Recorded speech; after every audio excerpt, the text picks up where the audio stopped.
Alright, hey guys. So, we're back with the Black Myth Wukong. I see you're already here, Assembly, and DJ's probably going to be here soon, you mentioned. Sorry about posting it at the last second. I actually thought I did that, like, on Tuesday night before I went to bed, but apparently I didn't hit enter, so all the details were there. I just never hit OK, essentially. It's been sitting there as a tab on my computer the whole time, which is kind of hilarious. Also, I did some, like, minor stuff in the background. I went ahead and crafted a new staff, did some new consumable stuff. We got a big old white staff with a dragon on the end, which is kind of nice. Finally leaning into that dragon theme. I was actually just about to do some upgrading my character, use some of those sparks I think I have. So I have like 12 sparks now. Apparently raining downpour, which I'm trying to figure out what that is going to be benefited. So, oh, punishing downpour. Okay, so this attack will do like thunder damage with this staff. So I'm going to go ahead and like upgrade these a bit. So give more focus here. Let's see if we can unlock that. Yep, and we still have some sparks to use. Cool, cool. When stamina is depleted, a weaker like attack finisher. Alright. Moderately increases mana, reduces 4 banes, and increases crit chance. I'm going to increase some defense so I don't die as quickly. Then, what else can we do? Stamina.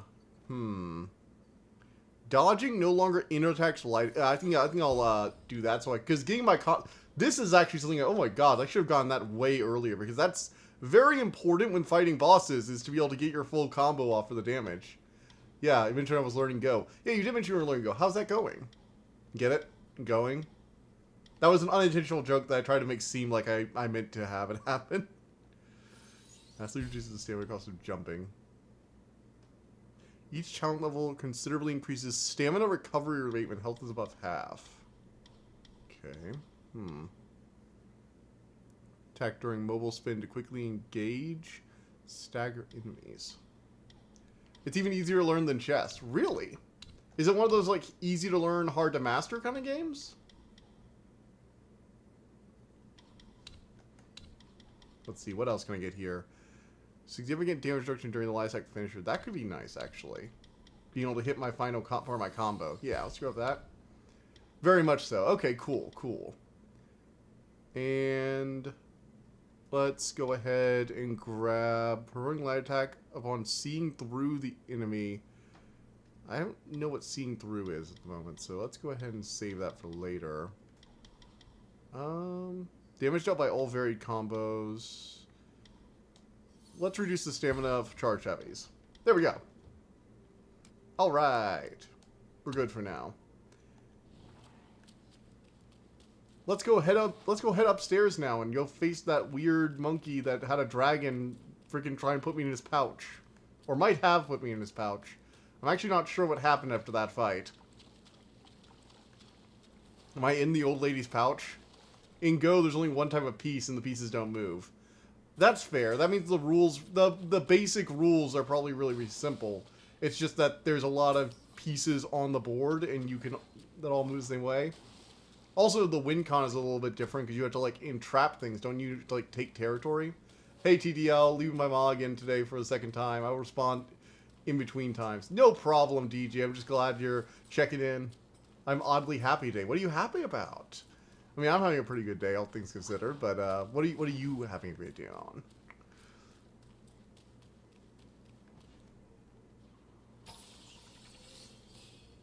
It's always nice to be happy.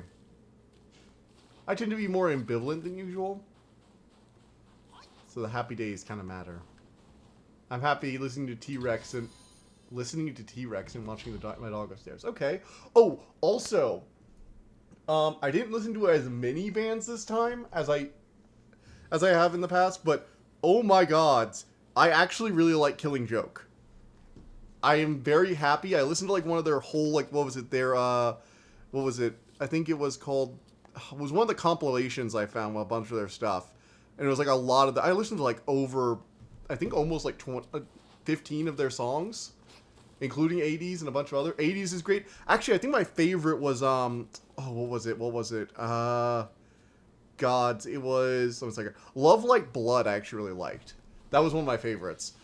Honestly, I think they would make one of the best cyberpunk soundtracks like that. I really feel like this is the perfect cyberpunk band for like some kind of like cyberpunk game or cyberpunk movie. Their lyrics and their beat just fit so well into that. I know cyberpunk tends to go for techno music, but they can mix in some rock. They can mix into some. They can mix in some of this, please. Ooh, look at the lightning staff now, bitches. Yeah. So yeah, I'm really glad you recommended them to me. I didn't listen to a lot of other bands because I mostly got soundtrack listening to like 2 of their compilations / albums. I think one of the ones I ended up listening to is Laugh. I nearly bought one or something like that. Yeah, Laugh. I nearly bought one. That's it.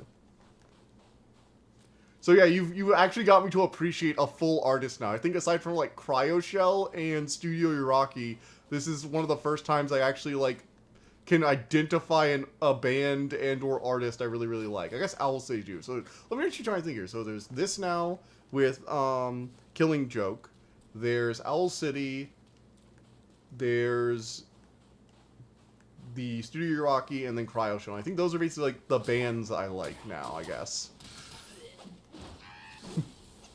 So yeah, you've added one to that number. In Go, you capture your opponent's stone by surrounding him with yours. Okay. Oh man. What the hell is this guy? This looks like some... Okay, this looks like a Dead Space enemy. Is that just me? Or the man has tentacles. Oh gosh, there's probably porn of him online. You should listen to the songs Cosmic Dancer, Life is Strange, Metal Guru, 20th Century Boy, T-Rex.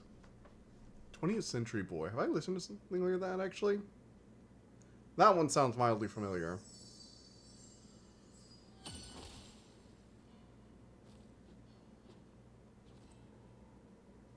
No, I'm thinking of Centuries. That's the song I'm thinking of. I'm thinking of Centuries. That's a song I like, actually, a lot. I haven't listened to 20th Century Boy, though. 20th Century Boy was referenced in JoJo. Ah, I see.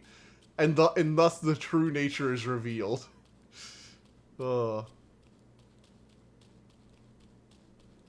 In part 7. Ah. So I haven't seen that yet. Okay. Actually, in addition to JoJo, I'm also going to be watching the new season of The Umbrella Academy. I've heard it's bad. I don't really know any more details of that. I just know that people have been pretty down on it. But Umbrella Academy is actually a really good graphic novel. I need to actually like start. I've read the first volume. I need to read the rest of it. But I liked what I read. Hey, I listened to T-Rex before JoJo. So music was just your introduction to your true passion. JoJo references. Music introduced you to your true passion in the end.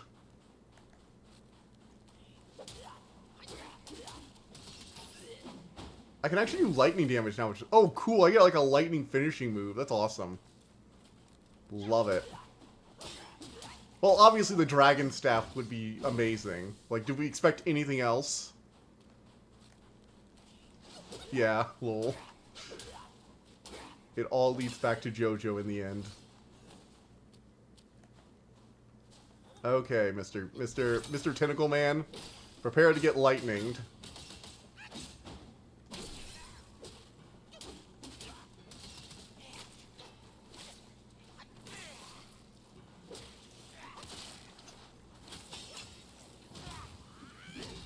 Alright. Oof. How was your guys' day? My day was pretty good. Mostly working from home.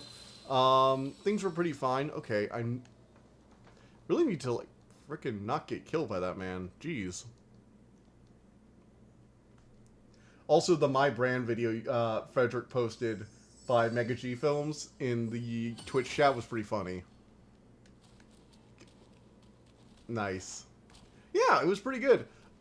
It's mostly been working on my Dragon Prince review when I have time. I think I am going to be positive in the end about this season because it's a step in the right direction. It's better than Season 4 and 5. I actually rewatched it recently after having gone a few weeks thinking about it. Because that was the problem I had with the first time. When I reviewed Seasons 4 and 5, it had been forever since Season 3 came out. And I was just like, oh my god, finally, more Dragon Prince. But upon rewatches, it really, really doesn't hold up. And I'm kind of disappointed. But my sis told me she'll have to get water and she was gone 2 to 3 hours. My week has been going pretty quickly, so good week. Yeah, the best week is the one that lets you get to the weekend quickest, right? uh, Work's been pretty nice, though. I've actually been doing some mild drawing in between tasks. Putting up some Halloween decorations in my cubicle. I've been trying to get some, like, spooky drawing done. I want to see if I might actually, and I'm going to have to see if I have some time in the first week of October, but I might be doing some, like, Halloween theming on some of the videos I release. Like the Alien Prometheus, not Alien Prometheus, Alien Romulus. This is a good movie. Gods, I hate the Prometheus. I tried watching, I haven't finished the Prometheus movie, and I hate saying that because it almost feels like I invalidate my dislike of it. But I really, really fucking dislike that movie. Romulus is good, though. Alien Romulus, the new one, is really goddamn good. I highly recommend it. I cannot recommend it enough.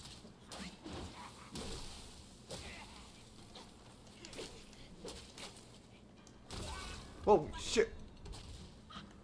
Ah! Okay, seriously, I've died 3 times to this thing. That's more than some bosses have killed me. What the actual hell?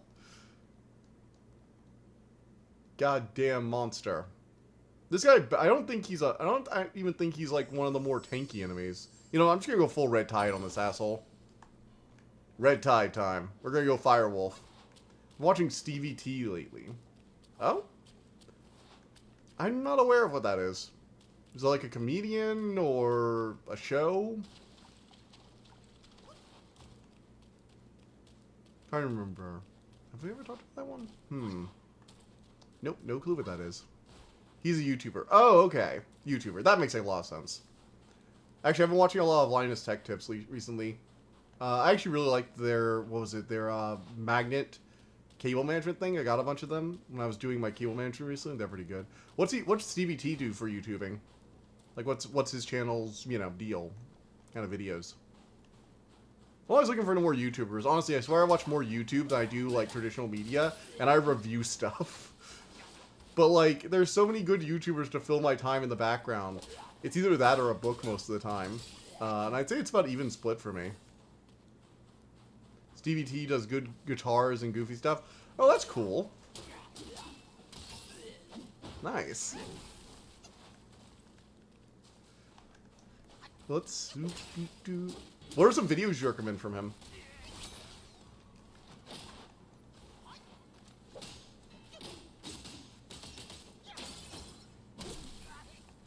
Red Tide!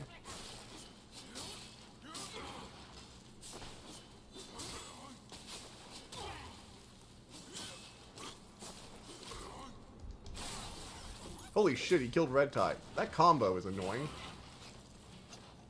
Alright, he has a lot of fucking range. We got back up. Bash his head over. He does other kind of content too. I kind of recommend his comedy is hilarious. Me being a weirdo. I mean, comedy is one of those areas where, like, being a weirdo is an advantage, you know? Holy shit. Man will not let me get close. Alright, screw this. There we go. Finally, this man died. I recommend his guitar fail videos and misheard lyrics. Oh, misheard lyrics. That's a cool idea. I bet there are a lot of songs out there with some lyrics where you can be like, oh, sorry, what was that?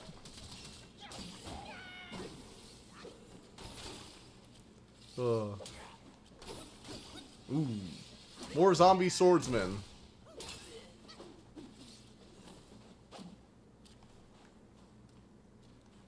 Alright, I'll check them out.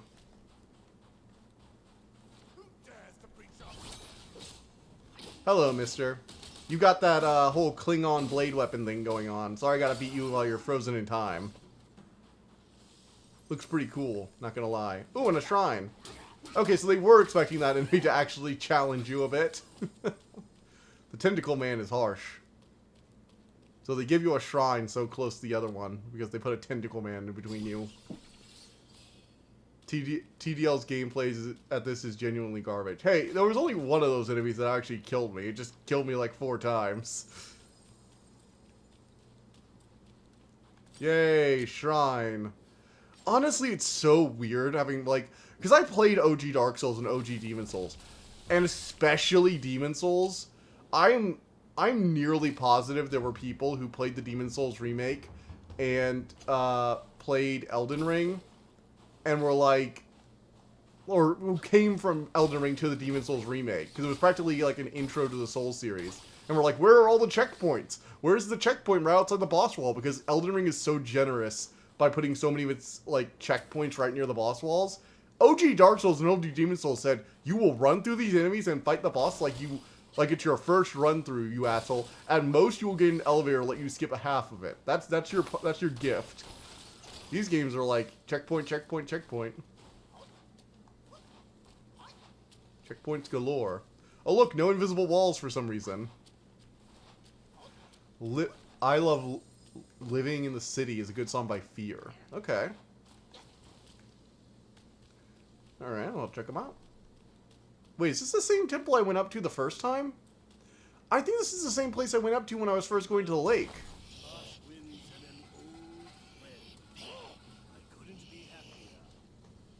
I need to get into Dark Souls. It's a good series.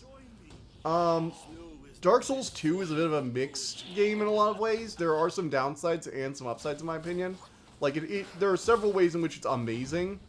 The PvP is probably the best. I recommend as a starter, OG Dark Souls is pretty good, or if you have a PS4, Bloodborne. Bloodborne is a great introduction to the Souls series because it gets you in the right mindset of with its faster combat and focus on dodging and parrying.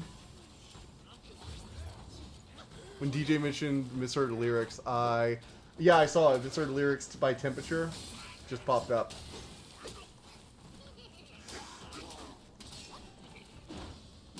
I like that combo. That no combo interrupter combined with the lightning strike is really nice.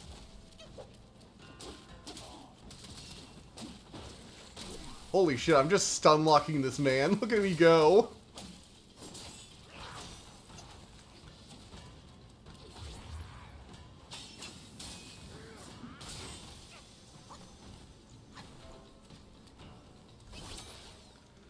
Oh shit. I'm heavy rolling. Ooh, man. I got the temperature right. It's holding a giant thermometer in the video thing.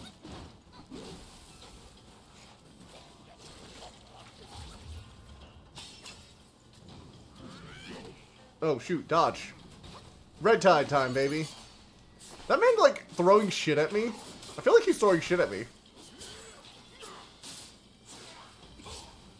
And that doesn't count. Towards the whole not using the word air, because that was literally what he was doing to me. Lindsey Buckingham's song, Holiday Road. Simply. Don't eat that yellow snow. What is with this man? We get it, you're a snow ninja. Or a snow samurai or something. Snow scimitar warrior? Nah, I'll think of something. But no, if you have a PS4 or access to an emulator, Bloodborne is a great starting point and entry to the Souls games. It's probably the best one, in my opinion, even compared to Elden Ring. Bites with cold. Okay. Alright. Good to know. Our reunion is destined. And so is my role to teach you this little trick. Ooh, am I gonna learn fire magic?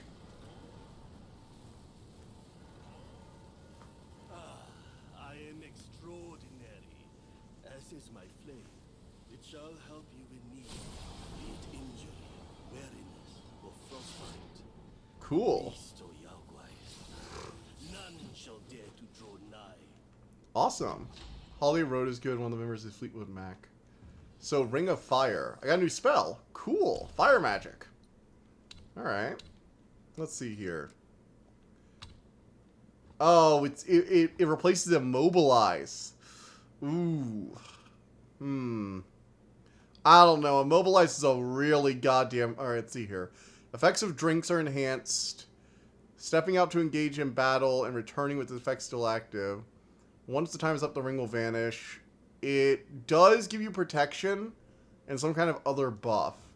I don't know. Like, mysticism, when it comes to mysticism, my Immobilize spell has been like a lifesaver in combat. And I have so many points invested in it. I could, like, reset respec into it. I don't know. I might try it out eventually, but that cold effect though was pretty brutal, you know? Making you heavy roll, that is a huge downside. I'll have to think on this. That's the thing with a spell system like this, though, the trade-offs of equipping one spell versus another.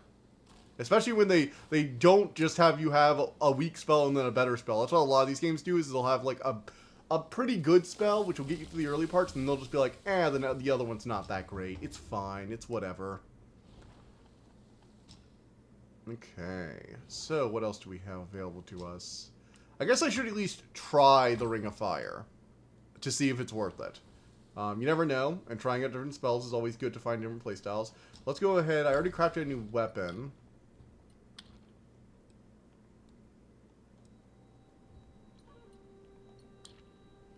There was this weapon as well, but it had less attack. And it had a slightly higher critical chance rate, but this has 4 more damage overall. And I like the thunder ability, you know? The lightning staff right here is pretty cool. Let's see, do we have any armor we can craft? We craft any new armor? That'd be pretty nice, getting some new dread. No, looks like Ebon armor still seems... No, they have in the Okray armor still seems to be the best when it comes to just defense. This has shock resistance. Oh, right, I put on this shock. I put on the other one for the shock resistance during that fight. And now the other Okray pieces are on. Okay, cool, cool, cool. There we go. Duplicates and decoy are cloaked in yellow wind, granting them considerable damage. Alright. Let's get started then with the ass whooping of this area. If only I can figure out where to go. I gotta admit, this snowy area is beautiful. Like, look at this. This is pretty. This whole environment is pretty. The lighting is really good in this game. Like, I know lighting isn't a big deal anymore thanks to Unreal Engine making lighting so nice. But the way that it just kind of, like, the shading trees and stuff like that, and the way the light just, like, glares off the snow really brings me into the experience. Not gonna lie. I'm not really one to mindlessly praise graphics for no reason, but I gotta say I like this.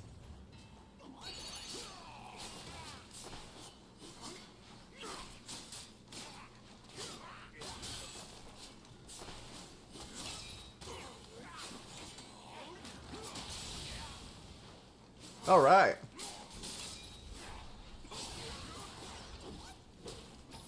Ooh, boy. Got a mine core. See, I can kill the tentacle enemies now. I got their number. Pull out a red tide and kick their ass. That's my response. Don't fight them. Just turn into a flaming Yao Guai with a double-bladed staff and crush them.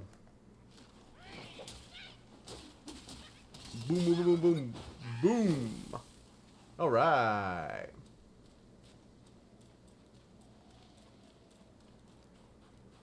I'm really wondering how the hell did they make this game. Like, I'm almost worried there's going to be a horror story about the developers working, like, ridiculous overtime to make this. Because it doesn't seem like you could do this any other way. But at the same time, when developers get, like, crunched, you can usually tell. Because the game usually gets a little bit sloppier as a result of the crunch, you know? There are lots of bugs or errors. But this just, like, really looks like an amazing game. And also plays like one, too.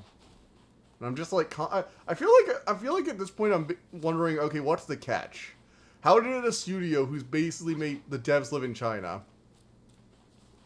I understand they probably didn't have great working conditions.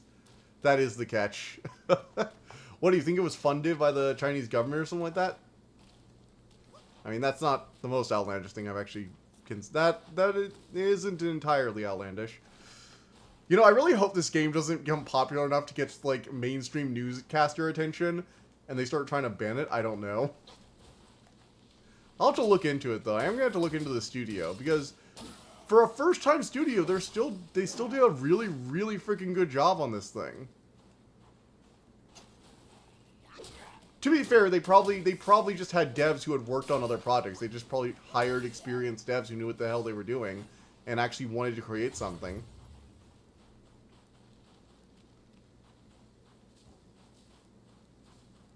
Now with the animation ones, I do wonder if they outsource the animation for like the anime cutscenes or something like that, and if so, what studio?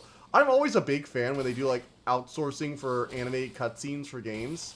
What was it? The Ni no Kuni games that they used to make. I think Square Enix did Square Enix used to make the Ni no Kuni games? I forget which developer did that, but they outsourced it to Studio Ghibli, and those looked amazing back in the day. I never like played the full games, but I did watch the cutscenes online, and they were really, really pretty. Ow. Oh shit.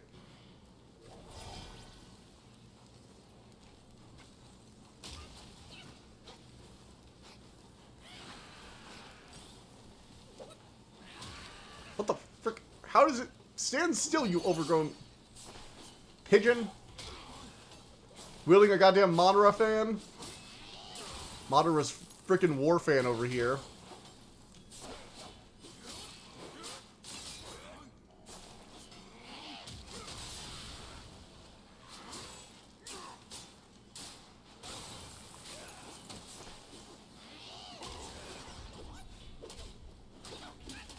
Alright, there we go. He's dead.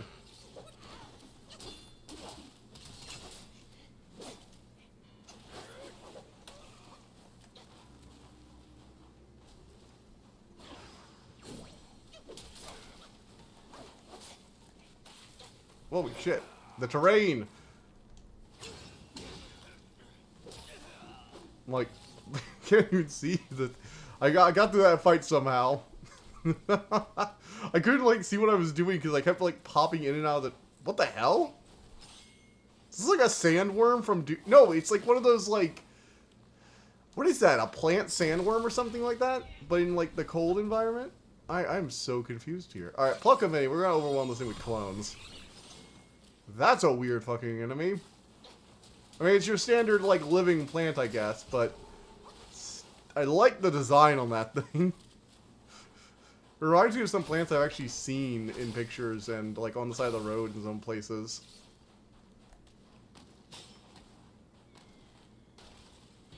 Oh, my clones are fighting someone. Oh joy, they've aggroed a new enemy for me. When you leave your shadow clones alone for too long and they just start stirring shit up.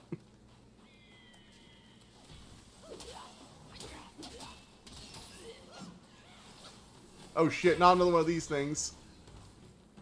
God. Damn. Okay. So, Susanoo wielding Tengu. No, Tengu are Japanese. I'm not sure if there's an equivalent. Is there equivalent to Tengu in Chinese mythologies? Let me see. Let me see here. Chinese Tengu.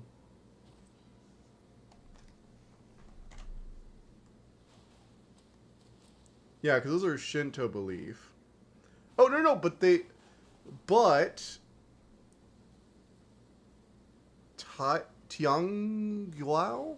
Tianguao, maybe? No, that's Heavenly Dog. That's something completely different. Oh, actually, I can just check the bestiary. They're probably in here, since I've killed one of them now. Let's see. I'm actually interested, because, you know, Lesser Yao... The mythology aspect is also very interesting to me. Crow Diviner. I don't think that's the one, but it is interesting. Said to have crows gathering in temples, listening to sutras of spiritual nature, like set stalls. Okay.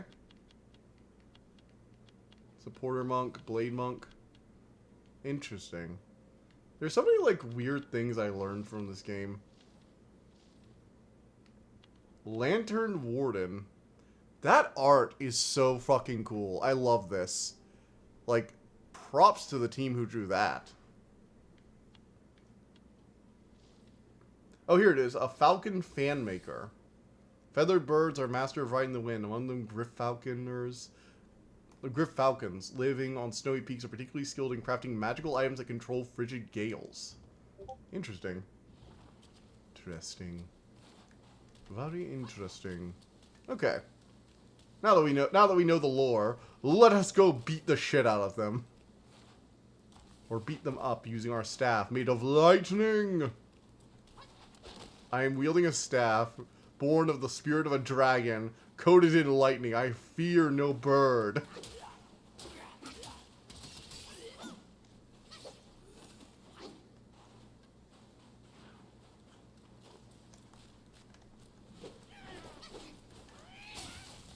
And I fear no bat either.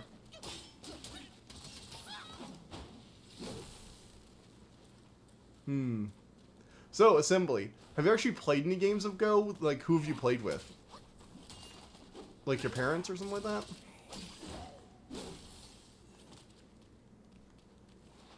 Oof. Okay. This way, I think, right? Or... gods. The other problem is that everything kind of looks the same. Alright, so the clip from the crit for Fiend, I think I go with the... Play the game with my mom. Alright. You know, I really probably... I want to try and get my parents to, like, do more board game stuff occasionally. But we've all been, like, so busy lately.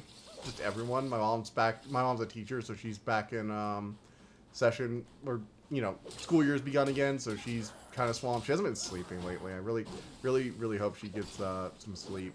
She's tired today. I recommend some chamomile tea. That always helps me sleep. Went 0-24 in my favor, though. Were you both, like, new to the game, essentially? Because if so, I mean, that's really good. And I know your mom can be pretty good at some games. Ooh, random silk. You know, this item right here reminds me of Elden Ring's string.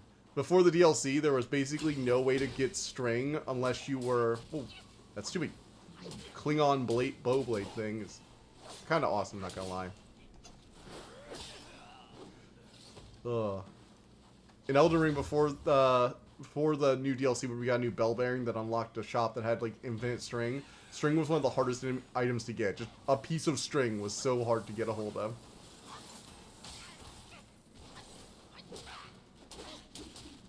She was brand new, don't know much, but I still know more of her. Okay, that's fair.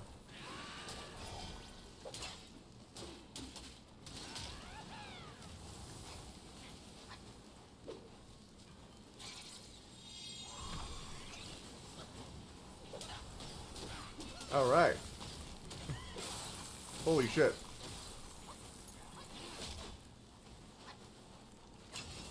Bash your face in. You'll have to let me know how Go goes, though, because you always have good board game recommendations. Also, that's the kind of game that's easier to play on, like, tabletop simulators or, like, online websites and stuff like that, since the actual mechanics aren't that complex. And I'm willing to play some games during, like, our Saturday meetups. The game does not end until both players pass. She just never passed and gave me more and more points each turn. Oh. I see.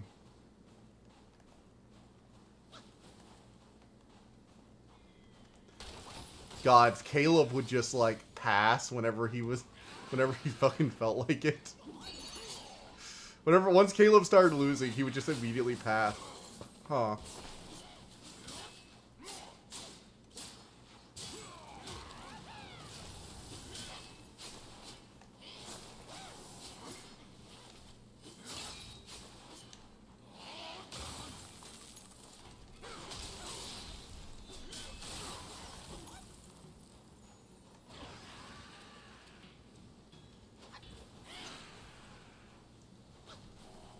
Alright, critical hit. Sure, I'd love to play on Saturday. Yeah, it'd be fun.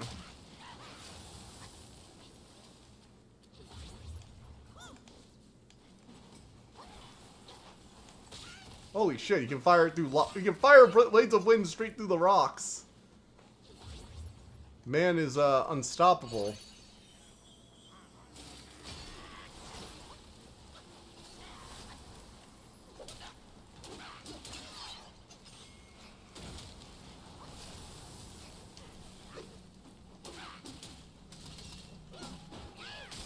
Oh, shit.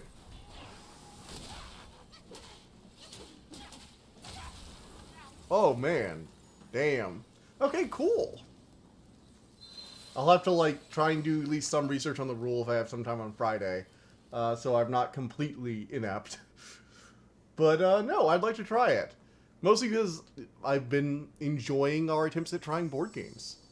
Board games are one of those things where for a while, I think we've talked about this privately too, is just... I didn't really have a great group of people to play board games with, because most of my family preferred things like Monopoly, and for a long time, I felt board games were all really overly complex stuff. Shut Up and Sit Down has a Go review. Have we watched that one yet from them? I feel like we probably would have, but I can't remember watching them, so maybe we haven't. I don't know. I'll have to check out the review, because I feel like we might have watched that one already. I can't exactly remember, but I feel like we did. But ever since, like, I started playing some board games, I just enjoy them. Oh, right. I just grew up with people who kind of liked simpler board games, and the most complex thing I think I ever really played was, like, Scrabble, but we mostly prefer things like Monopoly or Life. And so I thought board games were either stuff like that, or they were, like, really, really overly complex stuff that I knew my family wouldn't really be interested in. And aside from them, I didn't really have a ton of people to play board games with, because most of the handful of friends I didn't see that often, and we usually were doing video game stuff. I basically just didn't know a board game enthusiast, essentially. And so it all felt very distant. And once you got me into Dominion, I think that was kind of like the start to my inevitable fall towards loving board games. And I really have enjoyed, like, basically everything we've kind of played, essentially. I struggle to think of a board game I really hated that you've introduced me to. Which makes sense. I tend to like a lot of, games in general. And you also have, like, really good taste when it comes to board games, I find. Your recommendations are always nice and appreciated.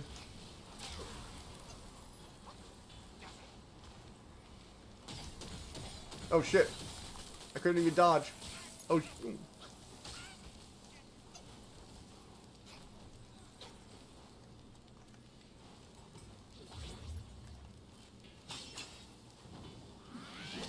Alright. To be fair, I wouldn't show you something I didn't think is good. Yeah. That's fair.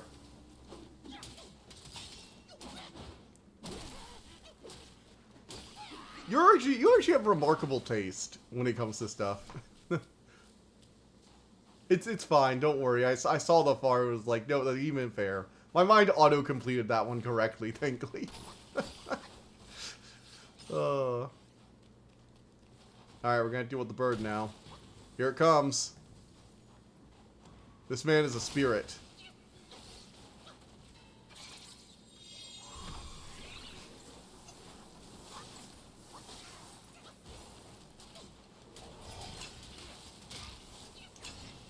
Ah, damn it.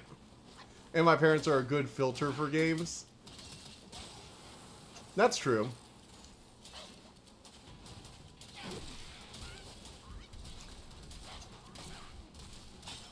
Honestly, you also just, like, choose good games, though, for, like, the groups to play. You tend to know when things are going to be, like, too much or too long for people.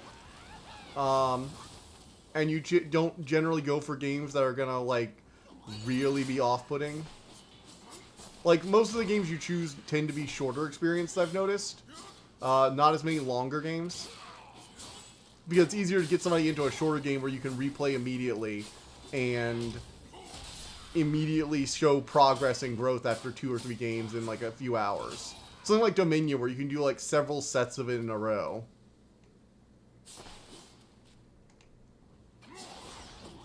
Dominion is amazing. Well, okay, there are the spirits. They're coming from the rock now. There it is. There's a little bit glitchiness. It's a growing pain for games these days. You know, one thing I've actually been doing is I've been watching a lot of stuff about Pokemon Emerald, because I've been trying to, like, in my, like, review / other stuff, like, when I do things to just, like, completely relax, disconnect from other stuff, one thing I've been doing is replaying the 3rd generation Pokemon games. I have all, like, 5 of the Game Boy ones, except for, I think, what is it? Ruby is the only one I don't have. So I have Leaf Green, Fire Red, Emerald, and Sapphire, which is funny because I had a Ruby copy, I just don't know where it went. My Game Boy hasn't been working, so I've been using my Epilogue emulator and my Epilogue, like, game reader, essentially, and my GameCube Game Boy player. Pokemon Emerald's been fun. It's basically my childhood, injected straight into my enjoyment center. So that has been a nostalgia blast.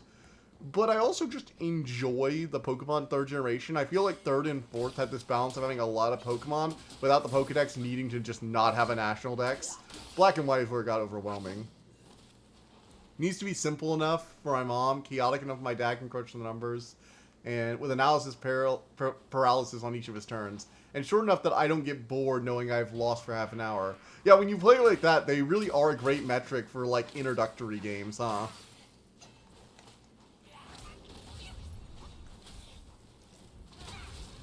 I kept trying to heal, and he kept freaking bashing my face in. Fortunately, I've dealt with that big crow enemy, so we don't have to worry about that one coming back. That thing's gonna stay dead now, Dark Souls 2 style. Actually, when DJ inevitably comes back and rewatches this, Dark Souls 2, if you're looking to start them, is weirdly enough kind of easier than the others, in a sense. It's harder that some of the enemies are tankier, but the thing with Dark Souls 2 is that the enemies stay dead if you kill them. I think it's like 12 or 13 times. So as you make runs to the boss, the enemies die, you know, some enemies stay dead and don't keep bothering you. It also means that there's one enemy that keeps draining your health, but you can actually kill it. You can just eventually not deal with it anymore. It's one of the things I really like about Dark Souls 2. Actually, there's a lot of things I like about Dark Souls 2. I could go on a whole list of them. But honestly, H-Bomber Guide said it better than I ever could. He has like a whole video on why Dark Souls 2 is pretty awesome. I agree with most, if not all, of his points on it. There are a few other things I like about Dark Souls 2. One of the things I particularly like is the Hex magic. I think it was one of the games that did Hex sorcerer. I mean, the magic system with like dark magic that you have faith and intellect to use. I think it was one that had the best system for it. A lot of people say it's overpowered, but that's mostly people who see the talisman ones and think, oh, look at that gigantic number, ignoring the fact that it was one of 3 spells that shoot in a straight line, so are easy to avoid, and also one of them is basically a one-shot, and then in any subsequent cast become much, much weaker, unless you pop a consumable, which in a PvP fight or a boss fight is still somewhat difficult. And the consumables for it are soul consumables, so you're giving up levels to use it. Now with Soul Memory, that's actually a problem, so it's not even something you saw as a ganking tool. The Dark Orb was a great standard spell. Climax, that actually is the version for like the Miracle Darkness Miracles, essentially, for that game. It was like the ultimate version. But aside from that, there's like great soul resonance, which it's like, if I'm remembering this correctly, like 10,000 souls or something like that. It's a lot. And every shot will eat them. And yeah, you can get some insane damage numbers if you're optimized for it. But I don't think that's the same thing as a spell being broken, because there is an actual resource drain, unlike basically all other forms of magic in Souls games, where it's eating something in you. It'd be like if the Chaos weapons... every hit ate up a humanity. It's like, yeah, you can pop 99 humanity and go to town, but if like they had that downside, I don't think they would be like the Chaos Slyhander would be like the Giant Dad build or the really, really powerful meme build, the meta build. I feel like people overplay the big numbers sometimes in games without thought to how you get those numbers. Like how everybody's like, oh, Comet Azure in Elden Ring, it's the big fuck off laser spell that can melt bosses. It's like, trust me, I've been a mage. Comet Azure is good if the bosses are willing to slowly walk towards you, but Elden Ring specifically doesn't have a lot of bosses like that. Uh-oh, chat's disconnecting. One moment, we are experiencing technical difficulties. Okay, chat is reconnected. Not sure what the deal with that was. I apologize. I have Cox internet, and Cox is, like most ISPs on Earth, terrible. It's back, don't worry. I apologize for living in an area that only has one ISP, and as such, Cox gives less of a shit about us than they do about literally anything else on Earth. Red Tide. Alright, here we go.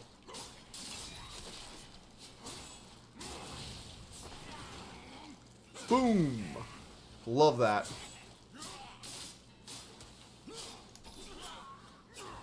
Alright, we're going to de-transform so we can get a little bit back. We want to even get some mana back. Nice. Or something happened there. Did I get mana back, or was it just something else? Don't worry. Chat's been reconnected. We're all good now. But no, Dark Souls 2 has some of the greatest build variety I think I've ever seen in a Souls game, aside from maybe Elden Ring. Elden Ring has a lot of build variety. And that's something I really appreciate in games.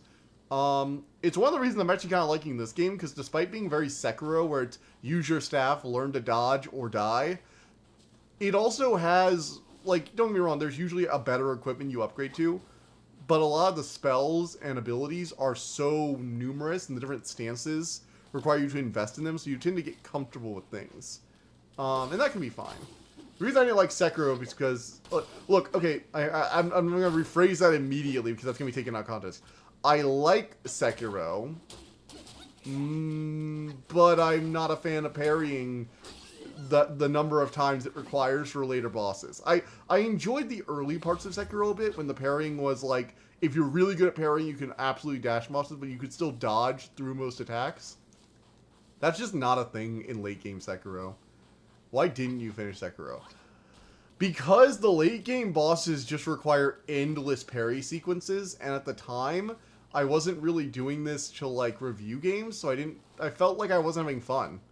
I wasn't. And a part of it is that I enjoy build variety in games. It's one of the reasons that I'm still a little down on Lies of P too, is that there was like clearly a place for the elemental weapon build variety, and they just didn't make it viable in the late game. I like having choices and being able to find the way I can play. Why didn't you finish Sekiro? Oh, do you mean like which boss? I think it was that goddamn fucking monkey. No, not the monkey. It was the other guy. Maybe? I don't remember which boss it was. I know the one of the bosses that caused me a lot of pain in Sekiro was the fight, like, midway through the game. I think it was, like, the midpoint, from what I've read later on. I played it for a while. I dropped it after, I think, Ishin, the fight you have with him. He's the guy with the lightning bow and the ridiculous parry combo that you have to parry. And that was the fight that I was just like, I got through it, and I was immediately basically just thinking, oh my god, the game is going to require even more of this shit going forward, isn't it? And I technically did fight a monkey that, like, ripped off his head and stuff like that. But I just... that midway fight is when I stopped playing. And every time I came back, I got a little bit less further than the time previously. Until I just kind of stopped altogether. God, I'll explain intermediate human communication then. What do you...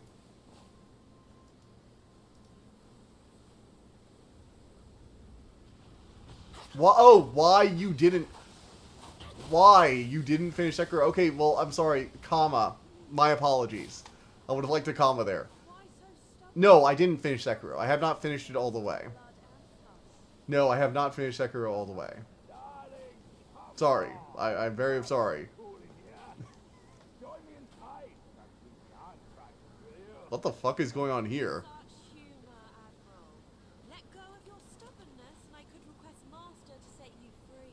Who is this chick, and what's with the weird necklace?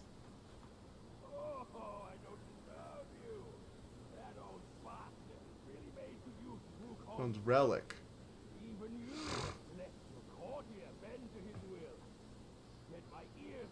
The destined one. Uh-oh. Destined ones. Hey, it's the man! How are you?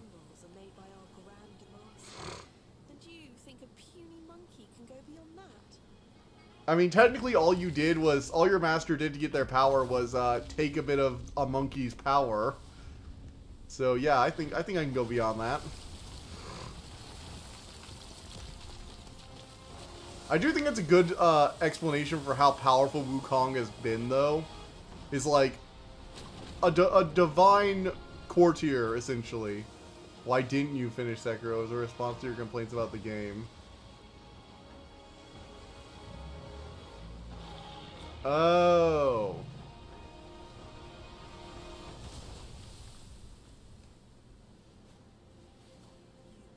You've roused Turtle General.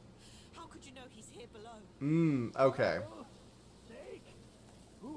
I got to the halfway point with Sekiro. I need to go back and finish it. If only to murder the serpent. There's a giant snake that I still need to, like, do a plunge attack on. I will say, I have no... I'm not going to argue whether or not Sekiro is, like, unfair. Because I don't think it was unfair. I think the game is actually very well made. From what I played. The first half of it that I played. That you did like the game even though you didn't finish it. At the same time, we're unsure if that was true. Hence the question mark. It's... I liked parts of it. I thought the boss fights were pretty fun. The point I was trying to make is that as the boss fights got on and they became more and more about the parry system that I was just having so much difficulty with, I just couldn't... Not that I couldn't keep up, I didn't want to devote the time to keep up on it. At a time when I was playing games mostly for fun. Especially after that Sword Saint boss fight in that tower. With all the fucking lightning blasts. The thing I like about it, though, is I think that it had a lot of good ideas. And if you are, like, the kind of person who does a lot of Reggie quote, this lady is, like, 8'12", 8'2". Yeah. Giant. I mean, she is a servant of heaven, apparently. Red Tide.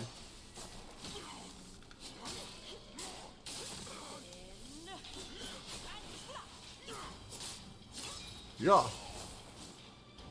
Holy shit, what the hell is this? Wait, is she the dragon?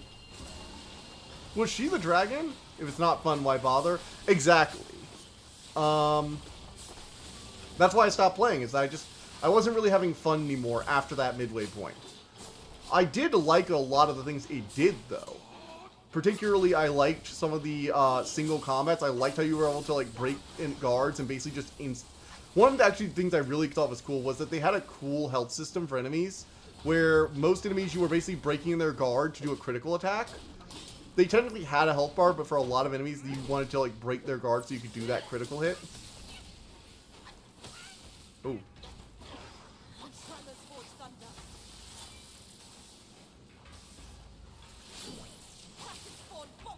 And once you broke it, you could do like a stab, like break through their guard and do like a super stab. And it was pretty cool. I liked it. But again, the bosses became so parry focused. So I stopped. But I do say if you like the parrying, you're gonna love Sekiro, because that's what it's gonna ask of you. It becomes almost like a full-on rhythm game near the end, with like really rapid fire too. Holy shit. This lady is just blasting lightning out, huh?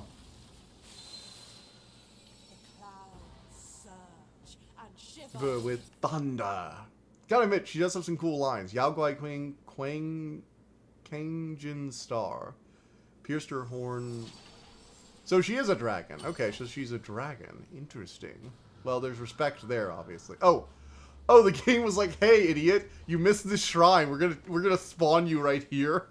You forgot to activate the shrine, dipshit, before you went to go fight the boss. So we went ahead and spawned. Well, that's a really forgiving system right there. They're like, hey, use this, you dipshit. It's like, that's fair. I'm reasonably embarrassed. I'm also gonna grab Immobilize because she's hopping up in the air, and I'd like to get some more damage in on her before she starts hovering in the air, firing bolts of lightning like goddamn Zeus. Alright. I guess someone's trapped inside these giant metal symbols.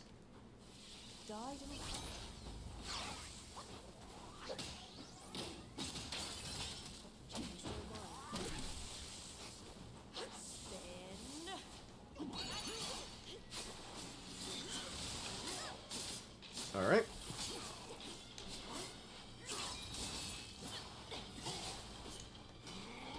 Boom! Let her get fire.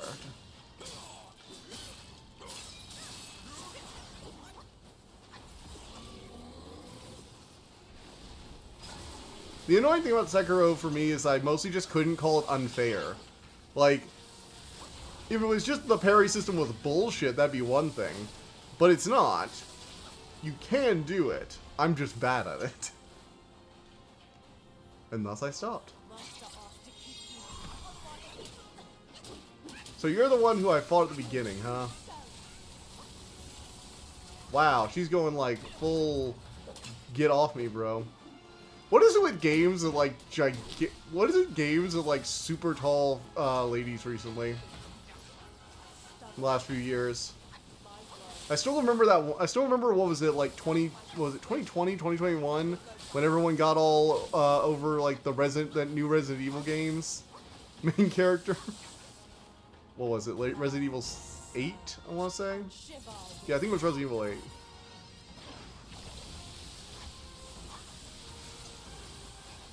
Lady Dimitri, was that her name?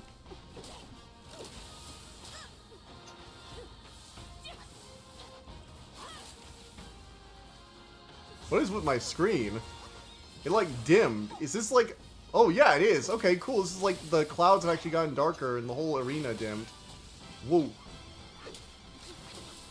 So her phase 2 is like this. Damn. She is a courtier of heaven, alright, Lady Dimitri.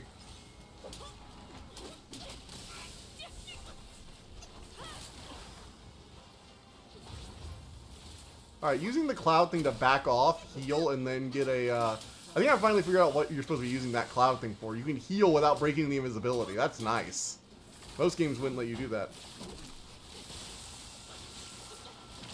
Oh, shoot. What the... What even was that? What was the finish? Wait, did she send out that wave attack and then, like, pull it back into her? Oh, shit. I thought that was a safe moment to heal because she had just done a big AoE, but she actually pulled the lightning back into herself. That's kind of cool, actually. I can't even be too mad about that one.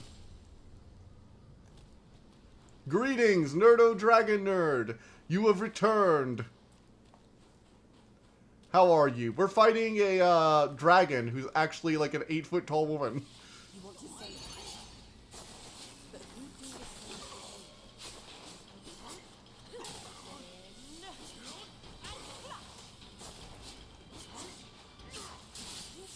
Sort of like how the dragon in Journey to the West was also just a horse, who forgot it was a dragon for like 90% of the book. Number of times you can basically say, hey, why didn't the horse get them across by turning back into his dragon form? You say that about a lot of that book.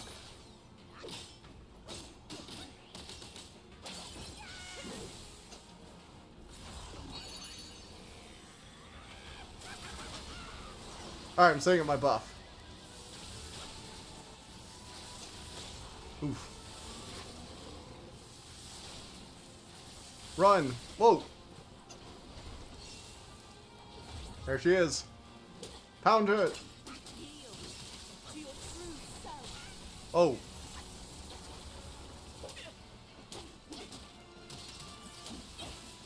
Ow! Mmm. Tremors for thunder.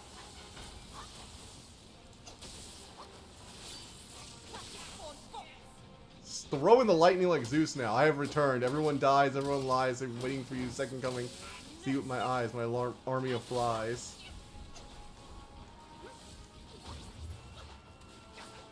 With your eyes, my army of flies. When none alive, bring me 11. Now that my persuasion's failed, you'll go back to the pagoda and be remade. I will go back to the pagoda and be remade. So I actually did take her down. Okay. Surge and shiver with thunder. Whoa. Shit. This is crazy.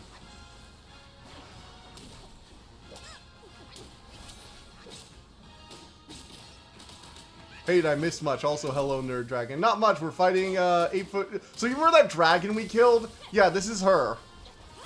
Turns out it was a lady dragon. Too bad we don't have a donkey to seduce.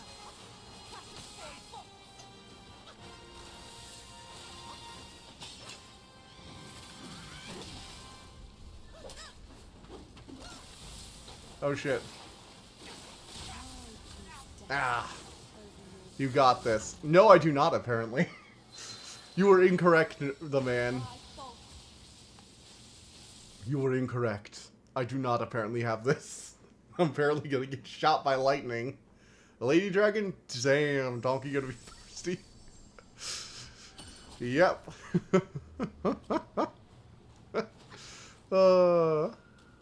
Alright, I'm gonna try and like establish the spirit buff before we start the fight, or like right at the start. Let's go ahead and...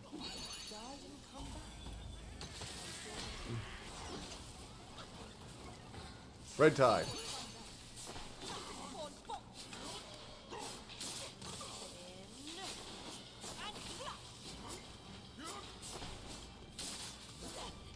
Alright.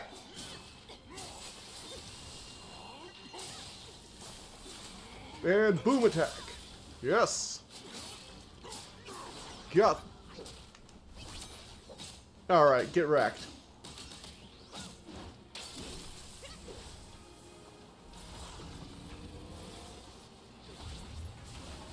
Oh shoot.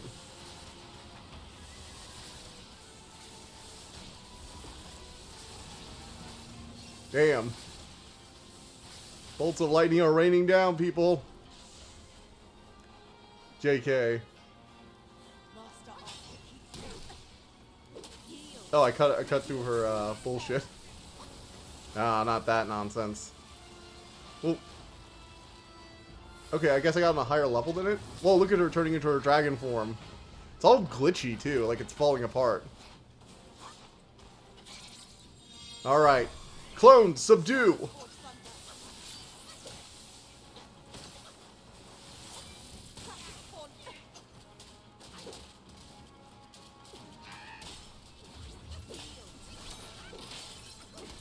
Oh yeah. Oof. Well, I've got like a lot more healing flasks by this point than I did last time, I think. And the clones are eating some stuff. Now that my persuasion's failed, you'll go back to the pagoda and be remade. Shit. Oh no. I am... What the... I am terrible at dodging those. Okay, so here's a somewhat proper dragon character. Time to celebrate. Yeah, celebrate while she's firing lightning dragons. Automotive BB Fogosa is a pretty fun song. Don't worry about the lyrics. I just need to get the timing down those lightning dragon bolts. Those things are really, really killing me. I always try and go...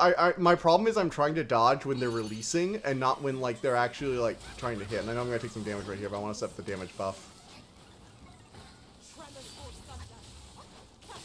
She has like a little delay and I need to get used to that. So let's go ahead and start bashing a bit. And then we're going to go Red Tide. Alright, dodge there. Hey lady, take this. Bam. Holy shit, I'm just wailing.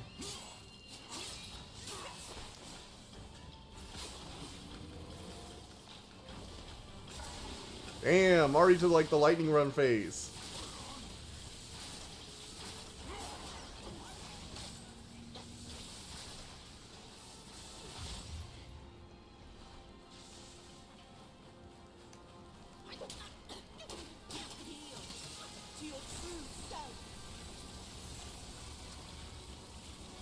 Hop over that. Thanks. Looked up the song, it looks hella funny. Speaking of Dragons TDL, listen to the theme For a Dragon, but also by T-Rex. I mean, if it has the word dragon in the title, I kind of have to, right?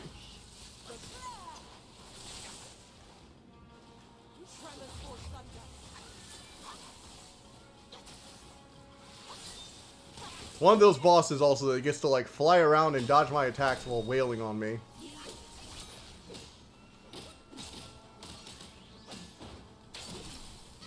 Stunned her out of an AoE blast, that's nice. Holy shit, what this grab... Oh no, not a grab attack. Oh boy. Wow. That hurts, not gonna lie. That hurt.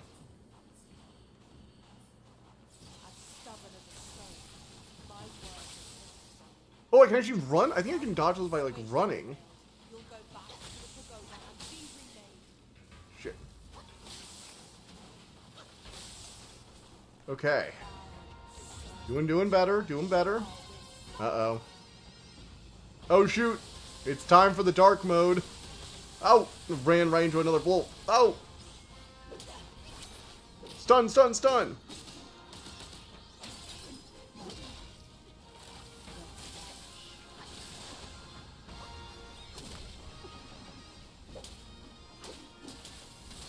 Oh, she grab attacked me again.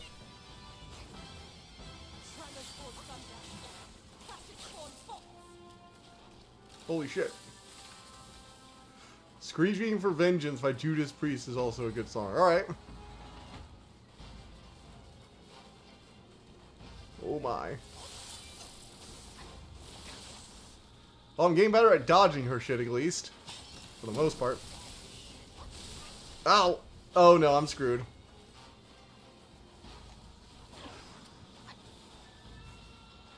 At least I can go out with a bang, right?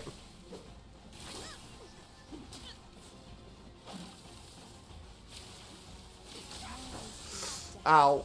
Black Lagoon has some sick songs. Black Lagoon have 6 songs, major ones. Speaking of which, I think I figured out some rabbit hole tight. Some rabbit hole tight to Black Lagoon? You mean tied to Black Lagoon? Is it like connected to like another property or something like that? Because I've heard like a lot of weird theories about different things over the years. What is it? There's that stupid like everything is inside of a snow globe, inside of a child's mind theory where they just connect crossovers together like crazy. I kind of like those though, not gonna lie.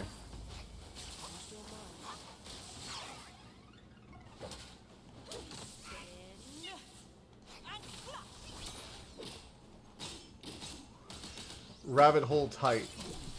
Not no damn good.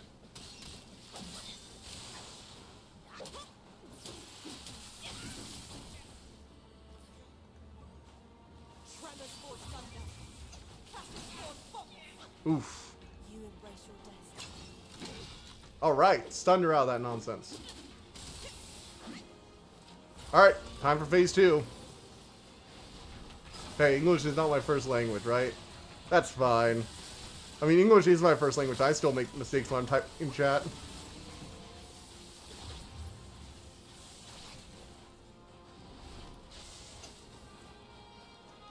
Red Tide.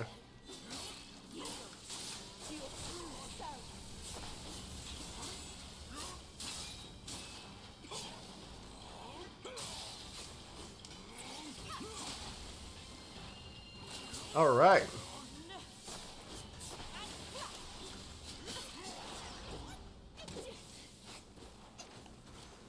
TDL doesn't make any excuses. Don't make any excuses. Why not? Excuses are very convenient.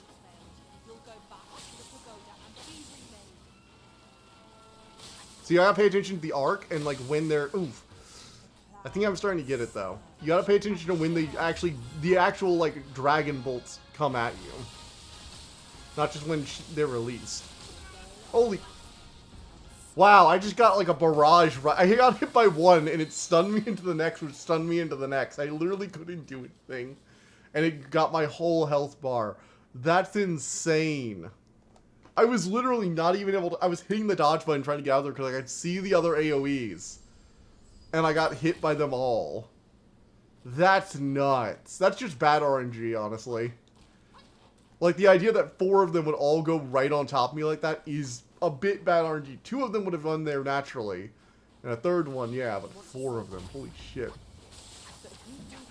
Don't get hit by anything in that barrage thing, though. Bad RNG can just kill you there, huh? Oof. Alright. Hey, lady. Let's bash you out of that attack, please.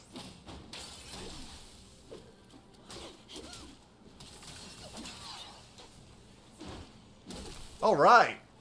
Look at me go.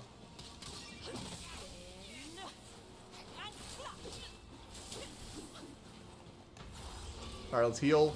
Get that overtime healing going while this... Yep. Rain of lightning spikes. Or lightning. I think these are supposed to be like her horns? Maybe? I'm not sure.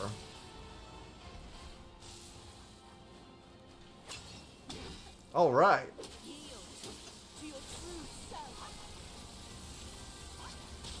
Oh.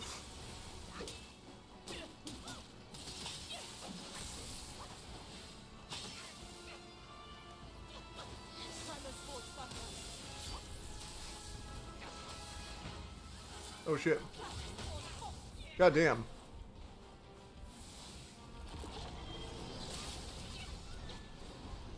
Holy shit, man. Hey lady, would you mind standing still for a second and let me just like chill for like one moment, please?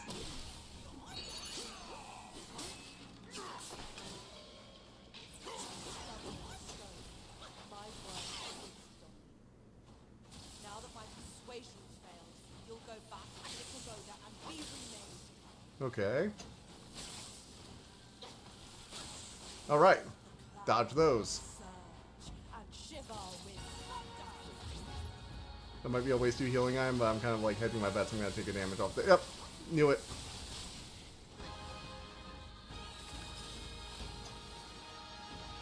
Tremors for thunder. Crackers for fog. Alright. Here we go.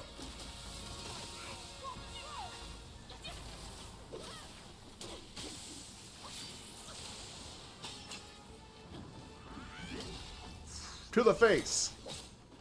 Honestly, I wouldn't be surprised if Black Lagoon was a sequel to both Hard-Boiled and Stranglehold, where Tequila and... Whoa. Oh no! Whatever that attack is. I'm just gonna, like, sit back here and not have to deal with that shit at the moment. Thank you. Holy shit. Oh, no, no, no, no, no, no, no, no, no, no! She got me in the grab right as I was getting into, like, the final phase. Why choose destiny over your... So we already know why character got hedgehog eyes behind the screen through the usage of arrows on him. Wait, I am so confused by that line. So do we know already why the character got hedgehog eyes behind the screen through the usage? Oh, you're talking about the transition between Act 1 and Act 2. I mean, I'm assuming it was all those archers we ran headlong into early on. They killed us a few times afterwards too, so that wouldn't surprise me.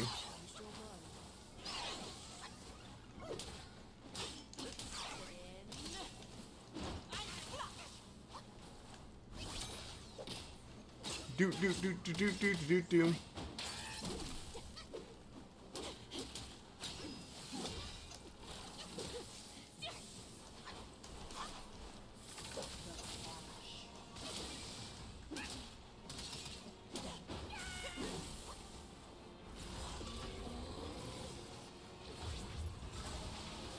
Well.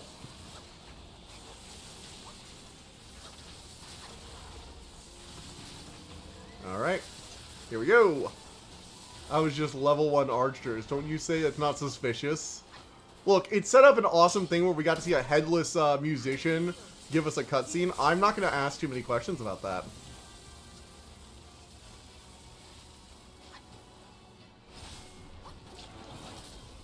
Hello, Mr. Dragon. Or Mrs. Dragon.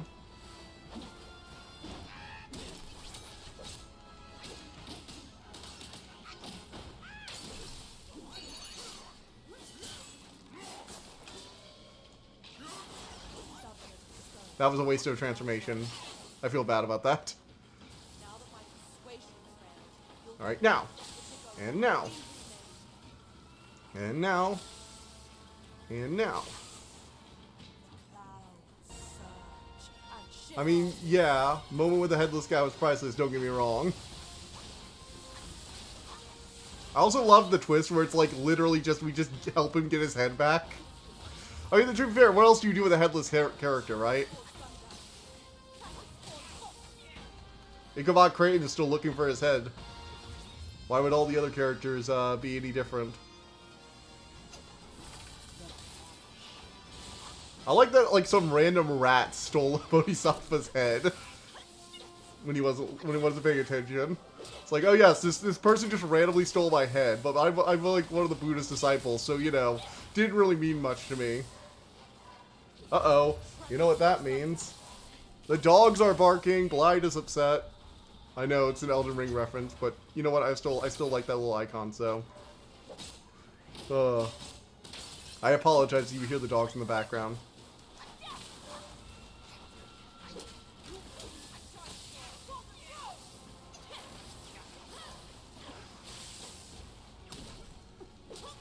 Ooh.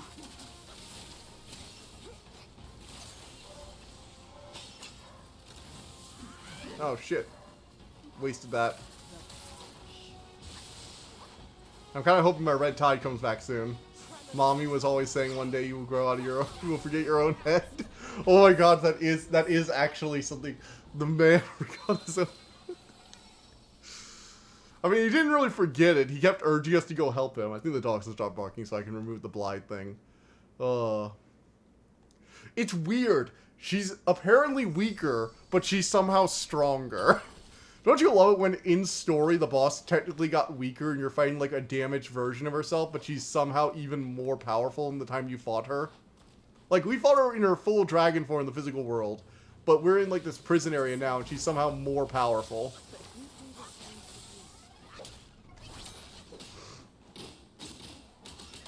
She's apparently damaged. Like, you can clearly see when she turns into her dragon form that she can't, like, maintain it. Oh, shit.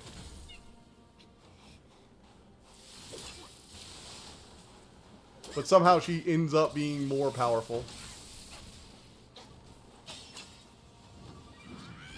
Maybe it's the cocky arrogance is the reason. Like, she was so arrogant that we were able to beat her.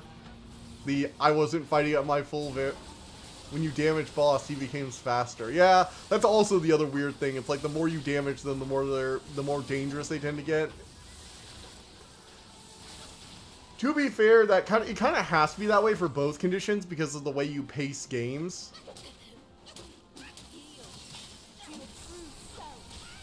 Oof. The way the games are paced.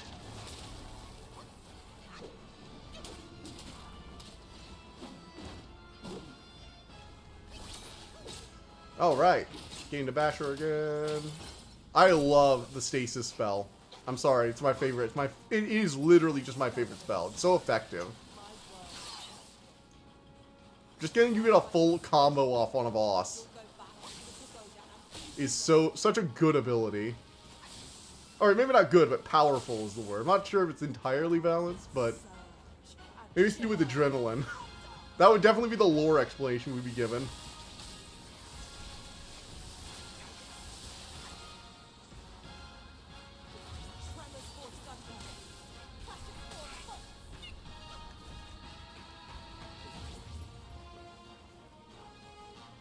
Alright, I'm gonna kind of wait this out and then red tide after this healing done. Alright, healing's done, red tide.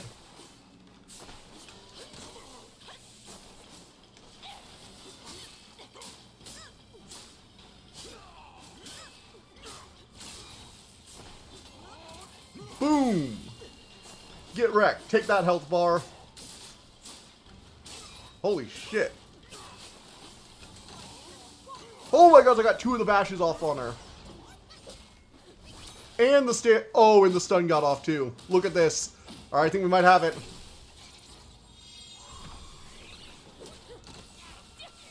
And we got the clones out.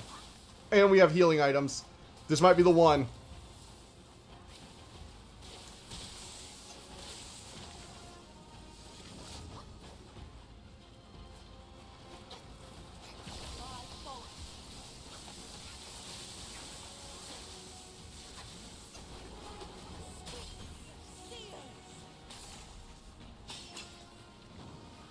Bash! Oh my god! Just don't get. Oh no no no no no no no no no no no no no no no no no! No no no no no no no! Do not lose right now to a grav attack.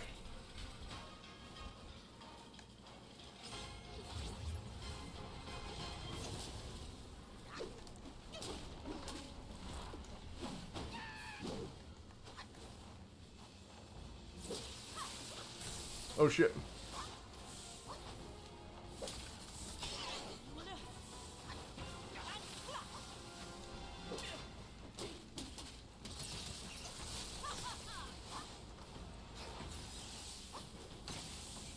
No!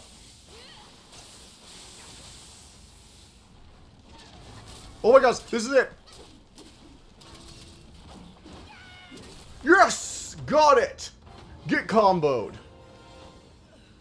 I love it when the fight's like that close. You really get that adrenaline rush. Set in their ways. So cool. Still, though, you'll never crack the gold symbol. Why do I need to again? Like, I'm just trying to bash my way out of here, lady. Not really sure I even know what I'm doing. I actually question whether my character even knows what the hell they're doing. Oh, wow. What the hell is going on here? Wow, this is some, like, Legend of Zelda climbing dragon shit. Let's go. Hey, I don't need to break the symbol. I need to get on your back and ride you out of here. Wait, are we... Oh, right, we're on the back of this, like, giant turtle thing. My character is just like, I'm just gonna keep hitting you. Shadow of the Colossus. There was such a boss. Oh, yeah, Shadow of the Colossus. That game is really good. I played the PS4 remaster. I couldn't break the symbols, but guess who can? You. Love it. So my character does have a brain in addition to brute strength. Wait, is that Pigsy? Oh my god, it's a Pigsy! It has to be, that's his rake. This is a character from the original Journey to the West. I think it's the pig demon, Pigsy. Yep, it's Pigsy.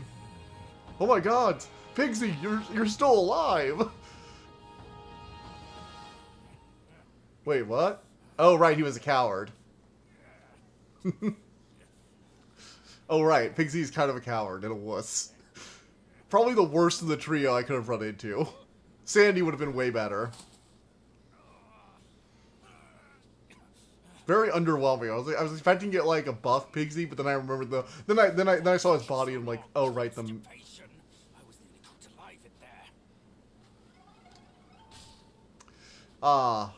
the underwhelmingness of it all.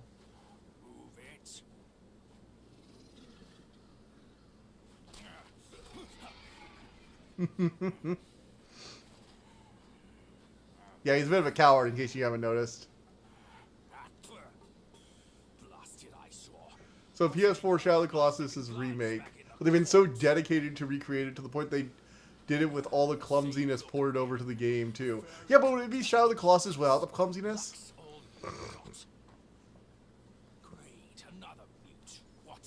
What another mute? Whatever. Let's not dally. When your voiceless protagonist is called out for his voiceless protagonistness in game. That yellow brow is not like folks. That old monkey from Mount Wow. Guano asked me to Back you up here and save you from his ugly tricks. Okay, cool. He told me that once we gathered all 6 relics, we could bring Wukong back. Let's say I buy it for now. I mean, Pixie has basically hid behind Wukong for a long time. When he wasn't, for whatever reason, trying to get him kicked out of the group. I forget if Pixie actually ever really learned his lesson. I feel like the answer is no. But I haven't read the whole of Journey to the West, mostly like a handful of quotes or segments, so I can't really say if he had a character arc. Probably. I imagine he did. He's still pretty cowardly, though. To be fair, most of the things they,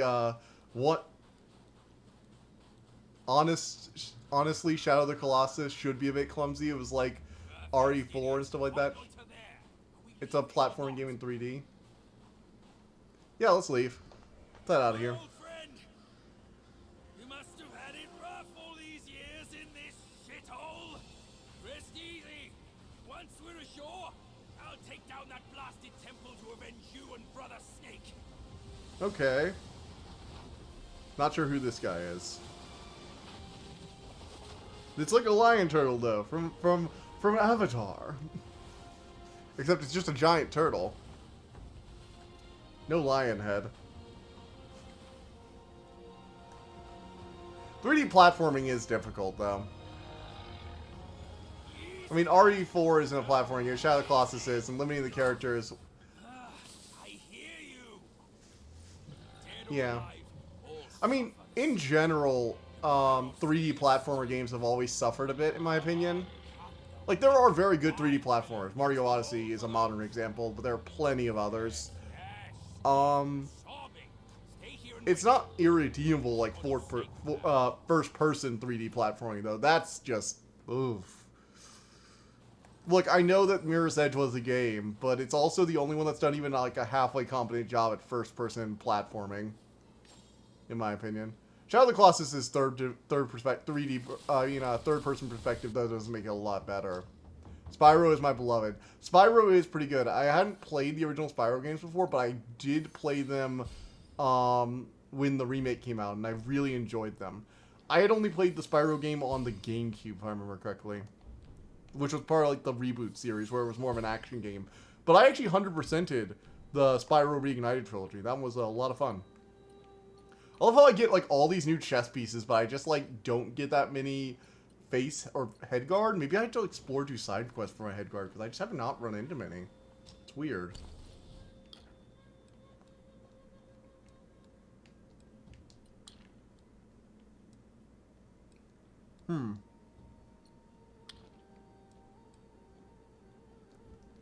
Spyro is your beloved, though. Yeah, Spyro is good. I think we were talking about that at one point, where it's like, Spyro is one of the only major dragon mascots that gaming has. Despite dragons being such a big deal, dragons are usually boss enemies in games, or like, you know, icons on box art occasionally, but they're not like main character status.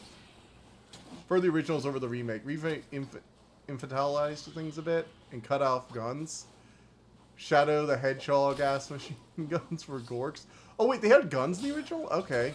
Well, yeah, they should never removed those, I guess. It's weird with American audiences too with guns. Like, it's like, I don't really want to talk about this, but like at the same time, look, if you're gonna have guns just be everywhere in America, not letting them be in kid stuff feels just a bit weird. It was like the Yu-Gi-Oh things where they had to like turn all the guns into lasers and somehow that makes it okay. You're still shooting people. But if it's all laser weaponry, it's all okay, right?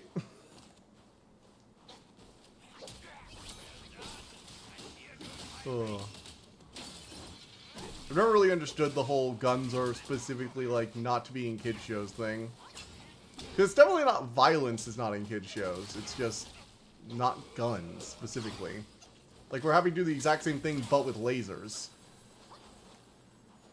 Oh, Pigsy heals me? That's kind of cool. Meanwhile, in the Crash remake, rats are unloading at you with their Tommy gun. Wait, it's a Tommy gun? I thought... Oh, okay. Is it a Tommy gun? I thought they had I thought they had, like, mini guns. Keep guns in schools, but out of children's TV. Exactly. It's not even, like... It's the inconsistency in their message. That's the point. It's like the inconsistency in the messaging almost. It's like, yeah, we want guns everywhere, but we don't want kids exposed to them. It's like that's incompatible. That feels a little stupid. I also think American censorship is just like about the weirdest issues too. And it's not even I don't disagree with like the idea that kids shouldn't be exposed to certain things. Like, TDL, I'm gonna blow your mind. Is that hypocrisy is a thing that happens? Because I'm very well. What is it? Are you about to post something in the Discord chat? What is it? What is it coded in assembly? What shall blow my mind? Brew.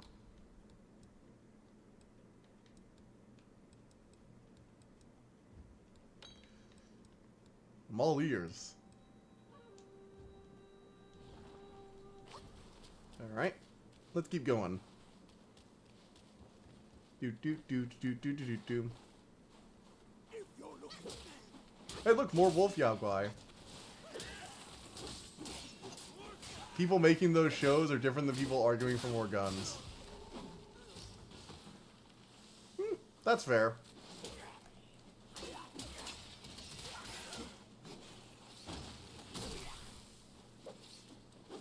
What's next? Kitchen knives be taboo?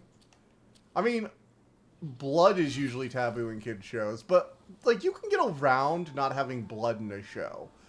One of the big ways they usually do is with like silhouettes, like Samurai Jack. If you want to know about like having bladed weaponry in your show, but getting around the whole blood thing, Samurai Jack is basically a masterclass of that. He's fighting robots for a ton, so you can basically just have oil be blood. Like the robots gush oil sometimes, or have like the wires snapping. Or you can have the few times where our main character gets stabbed, it just be like a silhouette thing. I actually really like it when they do like a silhouette stabbing. It feels very stylized to me. And I understand it's mostly done because they don't want to show blood, but it feels a bit more intentional.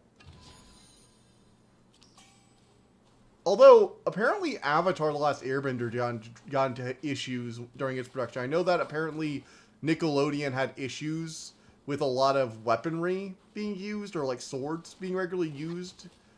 I think. I'm trying to remember what the deal was, but it was, they had like very harsh restrictions on the amount of like more realistic violence they could show that wasn't the bending.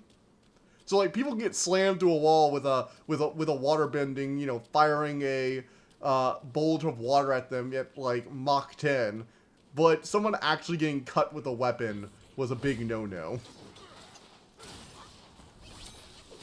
Oh, I actually have a companion following me around now. Kid shows can have blood too if extremely limited or simply implicated. Yeah, the Dragon Prince, actually, the new season, has a scene at the very start, but it's all, like, dried, and it's very, very little of the blood is actually physically showed. Mostly it's, like, red hair on one of the characters. Her hair's, like, soaked in it. And implicated instead of showed, yeah. One of those impactful things you can actually do in kid shows sometimes is to, like, show a single drop of blood coming down a character. It's like, oh my god, they actually got hurt, you know? Or like a line of blood coming out their mouth, I think, is another one I've seen before. My mother keeps going places in and out of stores, so if I don't say or text until the industry, that's most likely reason. No problem, DJ, no problem. I'm looking at the Buddha over there. See his belly button? It's so big. Hey, you're the bitch who stuck me in this prison. Buddha, where is it? You see no Buddha because you think no Buddha. Ugh, joy. Thought no sight. I, the sacred gourmand, saw enough Buddhas before you were born. Foolish brat. You didn't see that coming, did you? True hearts find their path, and the Okay. Buddha is on that path. Why not worship around with true hearts, for Buddhas may light your path. Worship my hoof. Visit temples, kneel to figures, tell no black from white. That's my master. I am fed up with all these skin-deep rites. Ooh. No true heart, the path is sealed. With true heart, it's... One moment with blood in a kid's show is a big effing deal. Drop, like in Berserk, like in Berserk into a puddle of blood. Yeah. Cool character design in this game. Yeah, they really did a great job of bringing this world to life. True face of Buddha will always remain elusive to your eyes. Visit each temple you encounter. Wait, wasn't this the brat who like sealed me in a box or a bag or set a dragon on me? Why are we just talking? I can't help you before you. Wait, she tried to stuff me in a bag. Cool character kid shows are mostly two-shaped. Yeah, there are always exceptions. Gargoyles actually had a whole episode about like gun safety that was pretty like serious for that show. I mean, don't get me wrong, it's one of the more serious kid shows out there, but like that particular episode was pretty intense. For a kid show. Let me make that very clear. For a kid show. Regular show was pretty violent. Yeah, regular show was pretty crazy. It had a lot of body horror too, which is something you can get away with a little easier as long as you don't make it like rip open. Instead of blood, they sticking to like raw bruises, purple stuff, and even stitches. Yeah. They've been a little bit more liberal with characters actually losing limbs in kid shows over time, I feel like. Although usually, like, you only ever see the aftermath. You never see them, like, lose the limb. You just see them all bandaged up later after they fade to black or something.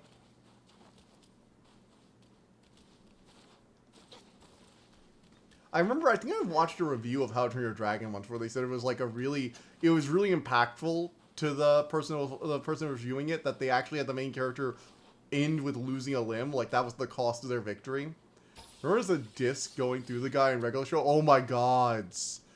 I had forgotten about... There were some, like, gruesome stuff in regular show, too. Like, what was it? The zombie episode, too? Those zombies look kind of effed up. And then there was... Oh, God. The Rigby... The one where Rigby died. I know it was time travel, so they knew we were going to bring him back. You know, that's why I like Murder Drones and Coraline and Bribe Corpse and Nightmare Before Christmas, because they're a little bit more gruesome. I don't remember anything like super gruesome in Nightmare Before Christmas. I mean, it had like a slightly darker than usual Halloween kind of aesthetic, but I don't remember anything like particularly bad. Because it was all like claymation, almost like puppet looking characters for a lot of the Halloween stuff. Alright, so I'm supposed to be like going to worship the Buddhas. Yeah, so this is one of the paths I'm going to have to slide down. Alright, so let's maybe... No, we can't hop up that way. There's a gross brain exposed and maggots. Oh, okay, yeah, I think I remember what you're talking about now. Okay, yeah. Sunday Pants, a CN show, they had a guide to suicide. Oh, yeah. Okay. I feel like streaming has also let some creators get away with more than they would on cable.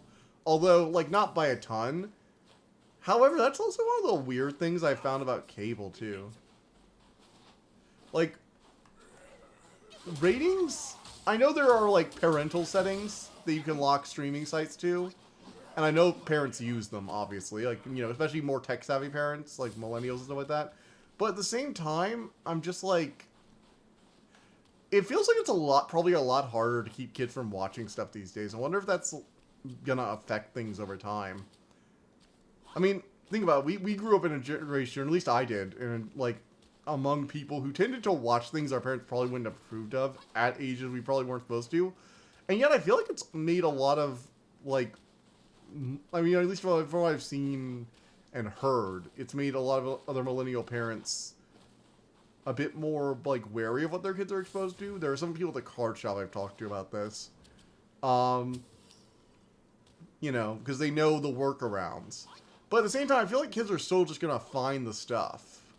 Especially on the internet, where they're already going on the internet for their entertainment anyway, so it's not that much of a problem to hop on another site or to use a friend's account. Although, anti-password sharing methods are definitely going to start restricting that.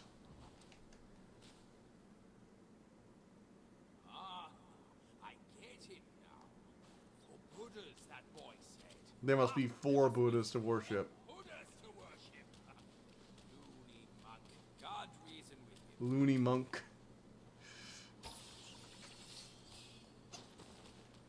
This is like post-character development Pigsy.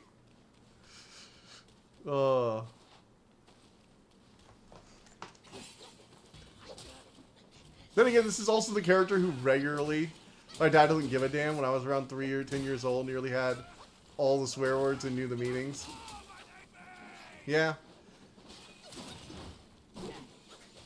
I mean, I was already watching, like, I was watching Attack on Titan and stuff like that. Oh, not Attack on Titan, but, like, stuff like Attack on Titan. Because I remember watching Attack on Titan when it came out in high school. But I was already kind of watching anime like that in middle school. I think I'd seen parts, if not all, of Elfen Lied by that point. It's like, that's probably not something a middle schooler should watch, even if it does probably have the writing of a middle school edgelord show.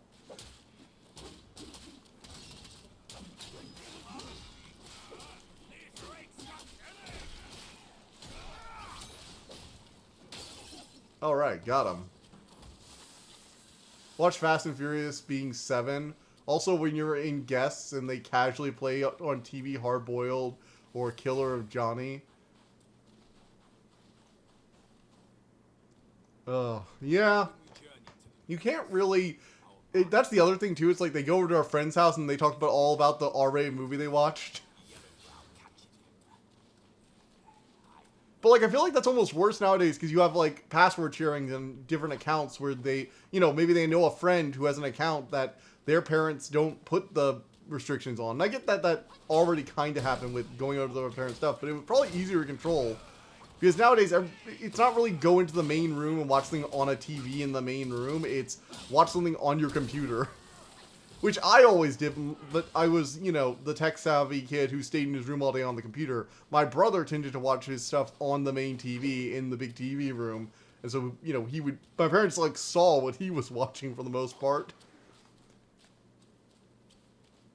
Meanwhile, they didn't know half the stuff I was watching. It's like, Actually, I remember what was a while back. My mom was like, "You didn't watch anything that bad when you were a kid." It's like you literally could not name most of the stuff unless it was something I watched on cable. You do not know what I was watching. I had access to all the anime ever on various websites by the time I was like 9 or 10.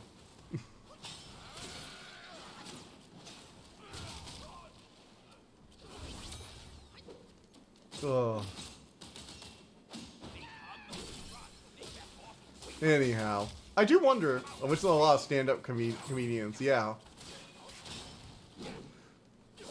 You've mentioned that before, actually, to me. Not to, like, the chat, but to me personally. Assembly is an old man.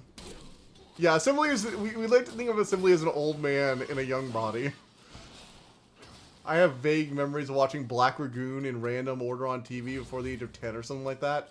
Yeah, there was also the thing where, like, my mom sometimes would check what I was watching, but she would take, like, one glance at a scene, see that it was animated, and immediately turn her head away. You know, that good old animation bias where people thought just because it was animated, it was automatically for kids. Lol.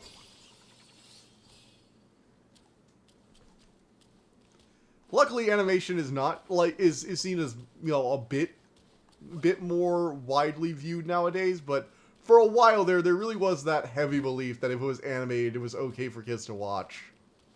I think the only thing she ever, like, had a problem me watching that was animated was because of Simpsons, and that was only because she was very aware that it was an adult comedy, and it was something she knew about. Ugh. Dad almost caught me watching Kill La Kill. Not as bad as other things, but still, at least my mom took it. Yeah, that one's not even that bad. Like, from, like, a content perspective, the main thing is the nudity, right? That one's literally just the nudity for the most part. Most of the content isn't even that bad. It does all the other kid show things about, like, you know, blurring out a lot of blood scenes and stuff like that. I mean, they have, like, the whole thing where it drinks the blood, but there's not, like, a lot of, like, blood dripping down the body. If you do, it's, like, a single line or two. It's very animated blood. Until, like, near the end, I guess. There are a few more bloody scenes near the end, but not that much. The main thing is the, you know, the clothing that drinks her blood and gives the super suit. I'd say it's mostly nudity, though. Simpsons is much more lightweight. I know, right? I was watching way worse stuff than that. And they were worried about, like, The Simpsons or Family Guy. Shit ton of blood. I'm surprised, and surprisingly, I think the show is safe for kids. Well, yeah, but because, like, most of the time when you see the blood, and I'd say this is, like, the most common scene with blood in the show is when that whole, you know, the magical girl sequence where her sailor suit drinks her blood and it turns into, like, the power armor.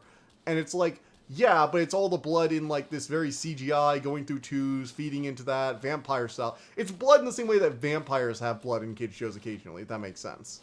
Like, it might as well just be a red power-up liquid. The blood in Kill La Kill is comedic in action. Exactly. It has a very... that's the other thing, actually. That is another angle to it. The Kill La Kill has a very... it's very much a comedy action show, rather than a serious action show. Oh, can I get down there? No, have I already... No, I haven't gone down there. I wonder what's down there. Well, they have little platforms, but I can't seem to jump over this frickin' flint fence. I do think Kill La Kill is a really, really good show, though. Took me a while to get into because it's a very anime. And when I say that, if you've watched the show, you know exactly what parts of the show I'm talking about. Like, it is the most, and it is one of, like, what I would say is, like, almost an example of anime's weirder factors. It's probably one, I should probably hold it up as, like, a main difference between Western cartoons and anime. I just, like, point to Kill La Kill and be like, basically everything in that.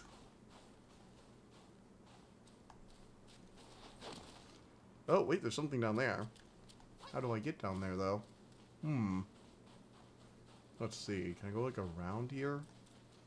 I think I've already gone this way, but I feel like it's, like, messed up, because I need to find the other Buddha. I just don't get up, too, because there's one all the way up at the top. Alright. Kill La Kill, I often forget about the blood and nudity, and somehow not long ago I watched a theory that Kill La Kill thought fan service desexualized characters. Honestly, yeah. Like, characters take off their clothes so many times in the show that it just becomes, like, whatever. Like, it's not a big deal. The show actively makes it not a big deal, actually, by having, like, a whole rebellion of nudists. The rebels are literally just nudists. It's sort of like how you don't think of, like, the nudists in Futurama, like, from the movie, as, like, nude, because they're just always not wearing clothes. That's just an alien. Let's go back. If I don't stay to the end, see ya. Alright, DJ, no problem. Thanks for stopping by. I hope you're here by the end, but if not, I'll see you again on Tuesday, because I think we'll still be playing this long-ass game. Where's the path? Chubby one? The path. Isn't it always there?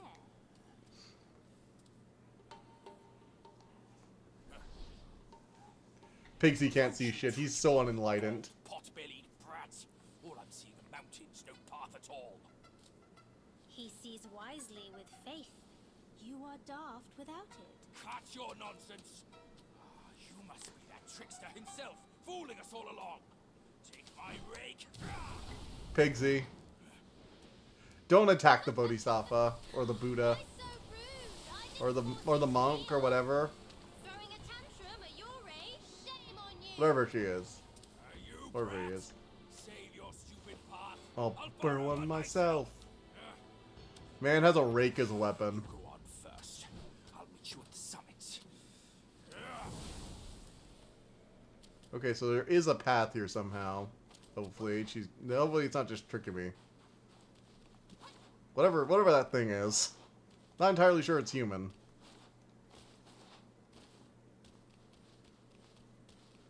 Oh, there is a path. Huh, was that there the whole time? I'm actually wondering now. God damn, the game is making me think. Was it there the whole time? Was I just blinded by game mechanics? Also, example of Killer Instinct 2013. They needed to make vampire character to make use live substance gray goo life essence like gray goo instead of blood, so it won't become PG-18 or even X-rated. If blood splatters appear with every freaking hit, even blood splatters appear with every freaking hit.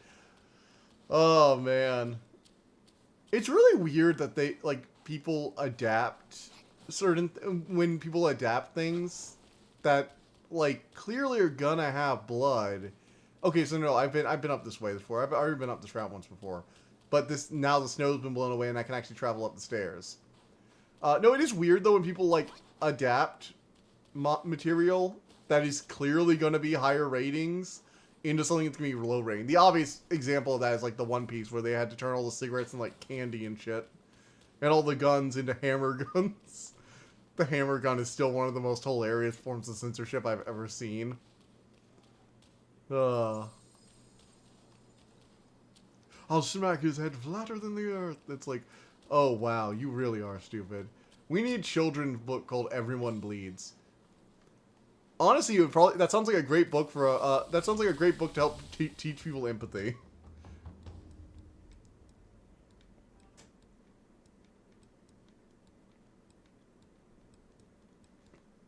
Tiger subduing pellets, enhanced tiger subduing pellets.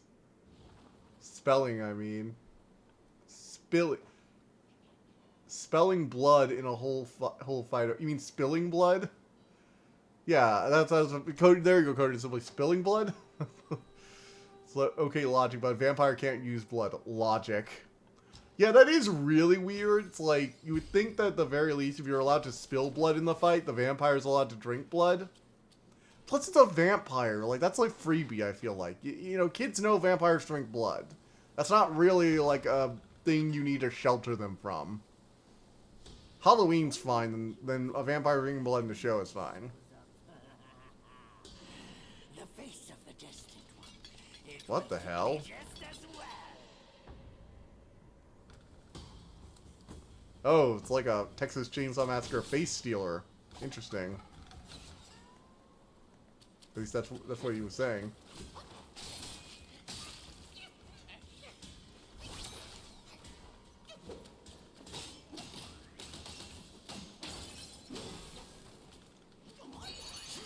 Red Tide.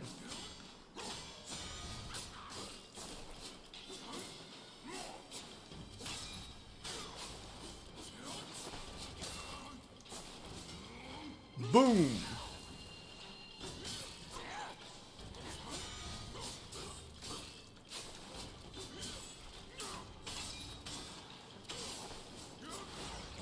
Oof. Alright, kick him in the back. Not even drink, just weaponize it for some reason. Because she does weaponize blood. Well, see, that's a little... I don't want to be a hypocrite here, because it's basically just using water, but with a red filter over it, let's be honest. But at the same time, that is a lot more blood, and if you're going by, like, quantities being bad, I guess. See, that's the thing, I don't think it's that simple. Because I disagree with that being censored just because she weaponizes it because of large quantities. I feel like it's more of how it's utilized rather than how much there is. Like, you could have a lot of blood, like, in a pool of blood for a demon summoning ritual. And I feel like kids would just be like, just like a World of Darkness character. Yeah, I had a World of Darkness character that was a Hemomancer. Or Hemokinetic, I guess.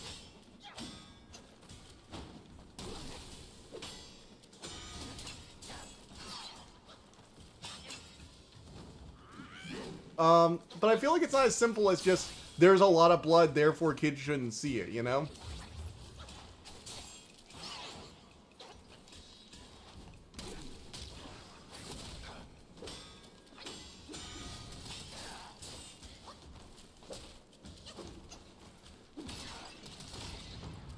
Oh, wow. Shit. What is this? There was like a weird slow-mo thing that I don't think really did much. Oh. It's gone. Like, I feel like a lot of blood being in like a big pool for a demon summon ritual and from an altar is kind of like...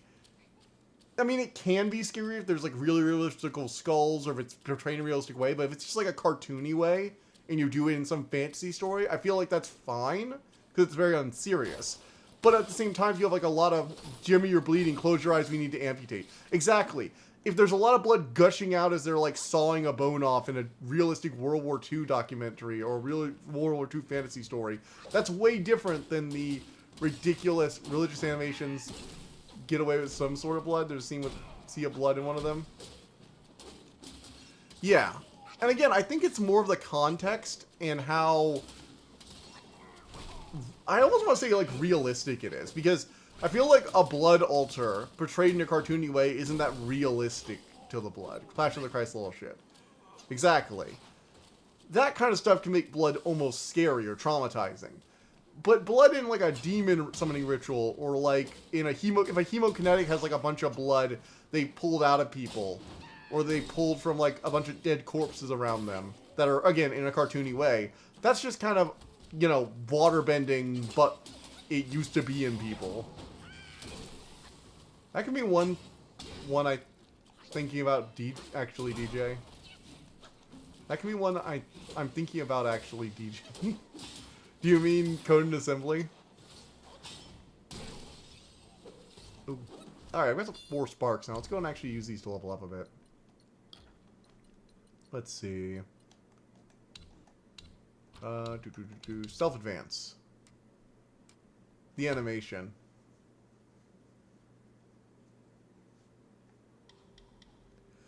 It's all about how gruesome it is, I guess. That's the word I'm looking for. It's how gruesome it is. It's how realistically, viscerally raw it is to the person. And how brutal it would seem to someone who hadn't seen that kind of stuff before.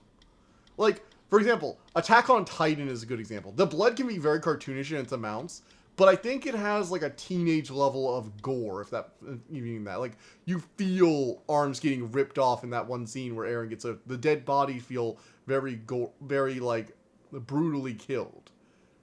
Whereas you have other stuff where it's just like, oh, look, it's a silly necromancer, we gotta fight him. It's a silly demon cult, we gotta fight them.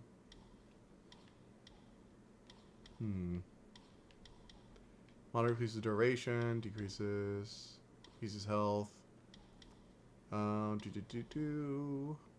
For the time, duplicates use Ring of Fire, Immobilize, and Rock Solid. Damn, I really want to upgrade the duplicates more, but I don't have that many points at the moment. I also not wanting spilling his blood or anything yet. Also mistake DJ with Assembly. Yep. That's fair. Let's see. Increases attack while transform. We're going to increase... You know what? We're going to buff my Red Tide ability. That'd be fun.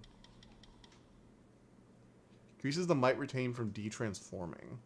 I think we'll hold that there. What else? We've got a bunch more points into stamina. Okay.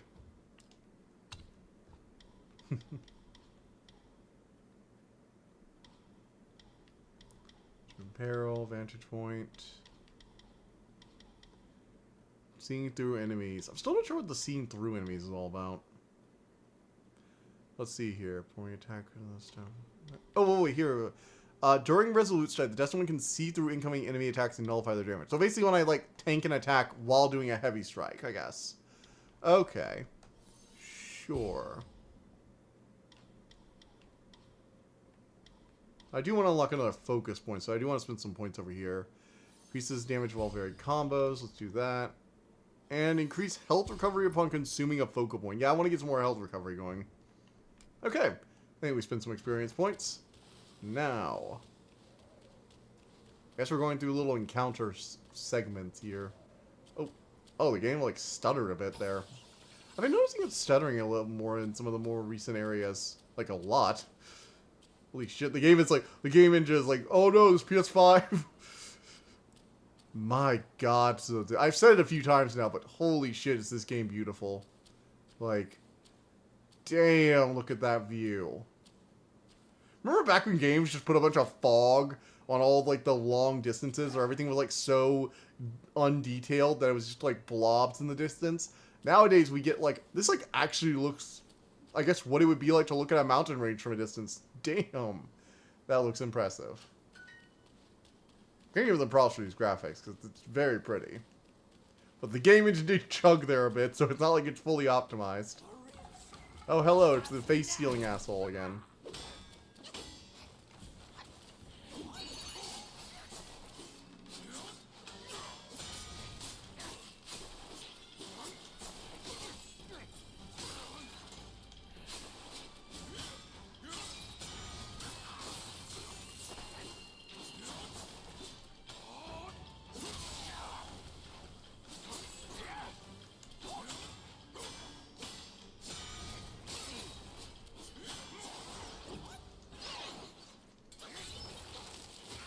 Ow.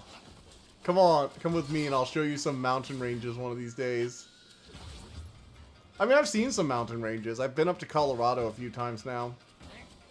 I've gone skiing before. Skiing is actually one of the few physical activities I really enjoy. Like, I would do a lot of things to go skiing again. Wonder why I got randomly hedgehogized off the screen. I know, we're never going to find that out, though. That's just a time skip. I'm sorry. You have to accept that there's been a time skip and move on. Just like we'll never figure out exactly where Naruto got his new duds from.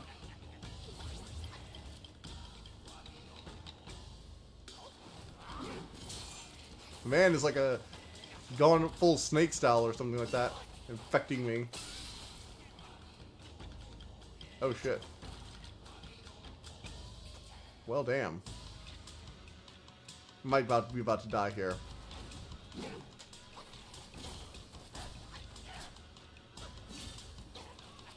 Man is constantly blocking too.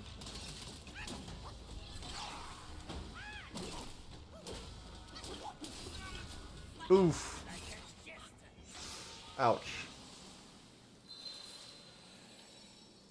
But no, skiing is a lot of fun. Still remember those times.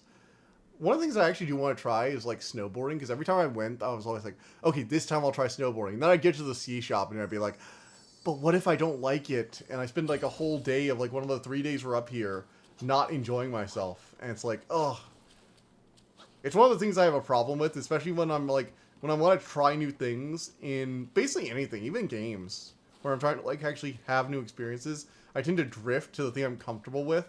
It's why whenever I try and play Skyrim, I always try and like, okay, this time I'm gonna be like a two-handed warrior, and then like a few hours later, I picked up a bow for a bit, and then next thing I know, I'm a sneak archer again. Even though one time I turned into a sneak archer in heavy goddamn armor, which almost defeats the purpose, but it was still better than throwing around two-handed swords. So that's what I ended up doing. You know, over time, you end up becoming optimized. Or I do, at least. Tend to drift to the optimization, or what I know is fun, I guess.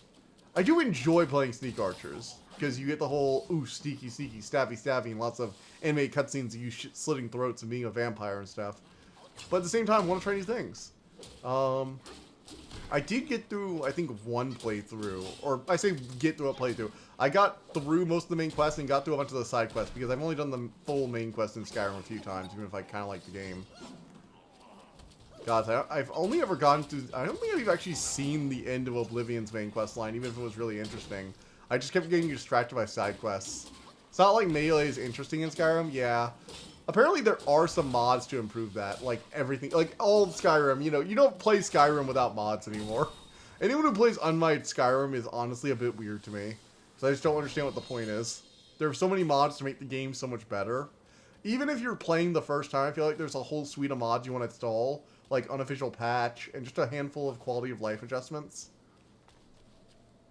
Actually, the one thing I actually kind of liked in Skyrim was the Legacy of the Dragonborn mod. That was the one where you get like a whole museum full of artifacts from all the previous games. And going on all the quests, like going and hunting down all the random artifacts they added to all these new places around the map. And then slowly, over time, unlocking new quests, which let you go out there and get like pieces of lore and bits of references to older games in the series. Even as someone who hadn't played Oblivion or Morrowind when I first played that mod for the first time, was still really interesting.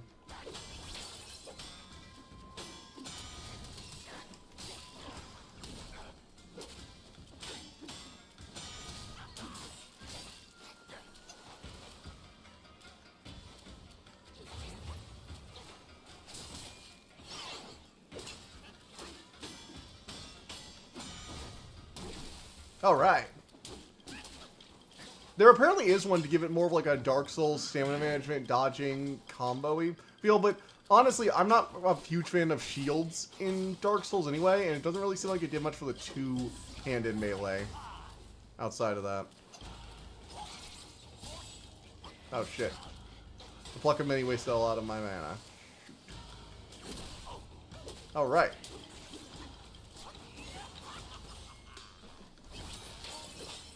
Oh my god, so you can break out the stun. That is bullshit. This man can just, like, pop out my stun attack. Funny enough, there weren't that many combat mods at the time, which is weird because Skyrim is known for modding. I don't remember how much mods needed speed to have, or Doom, Black Ops. Modding takes time. You aren't even playing Skyrim at that point. That is fair. I think that's that is one of the other reasons I never really got into it, is because, like, at that point, you're not really even playing Skyrim. Oblivion, I think, was kind of better because they basically had so many different magic. I think that's one of the reasons I'm actually a little upset that Skyrim simplified the magic system a bit, because I feel like going like Spellblade in Oblivion was still really fun, and you could still be playing melee, but you were playing melee with like a bunch of buff magic attached to you or something like that. Or you're playing stealth Oblivion, but you had magic and you had bows and you had daggers. I feel like you were more multi-class, whereas Skyrim kind of wants you to be the tank, you know? It's just that magic is so powerful. And you're disincentivized from maxing everything out with certain builds. Like, one of the things I really hated was that in the base game, and I install mods to get around this, but it always makes it either too powerful or whatnot, because they didn't actually balance it. Illusion magic is just busted in Skyrim. It's either worthless, or it's worth more than every other spell in the game combined. Because most of the enemies in the game, let's be honest here, once you have the spell that lets you affect undead with illusion spells, you basically the entire game, aside from the Dwemer ruins, can be affected by illusion. And illusion can shut down fights, or essentially like give you complete control over enemies. But the thing is, master illusion spells only go up to like level 30, And since everything scales with you, once you're over, I think, like level 25 or 26, your expert spells stop working. And a little over that, the master rank spells, like the best illusion spells in the game. You're a master illusionist. You can conjure anything. But once you get to a certain level, it doesn't matter how good an illusionist you are in base Skyrim. You can't do shit. So they just decided that illusion needed nerf. Which is weird, because illusion was able to go up, I think, basically all indefinitely in older games, but older games had spellcrafting. I played an Orc Illusion Wizard. Interesting. Yeah. So even though, like, Skyrim is one of those games that incentivizes you to, you know, max out all your skill trees eventually, to get more levels, to get enough to get a bunch of perks, so you can max out the handful of tree lines you actually want to use. Or whichever school had Frenzy Enemy. That was also illusion. Yes, that was illusion. Do you see my comments after the stream? Yes, I see your comments in the, like, the ones you comment underneath the videos. Yes, I see those. Actually, thank you, TJ. You've been commenting on, like, all my videos lately. I've been meaning to mention that. I think I respond to a few of them, but I see them, afterwards, too. I think I basically see everything on there eventually. But the one in the comments section I do... Let me see. I can pull them up, actually. Let's see.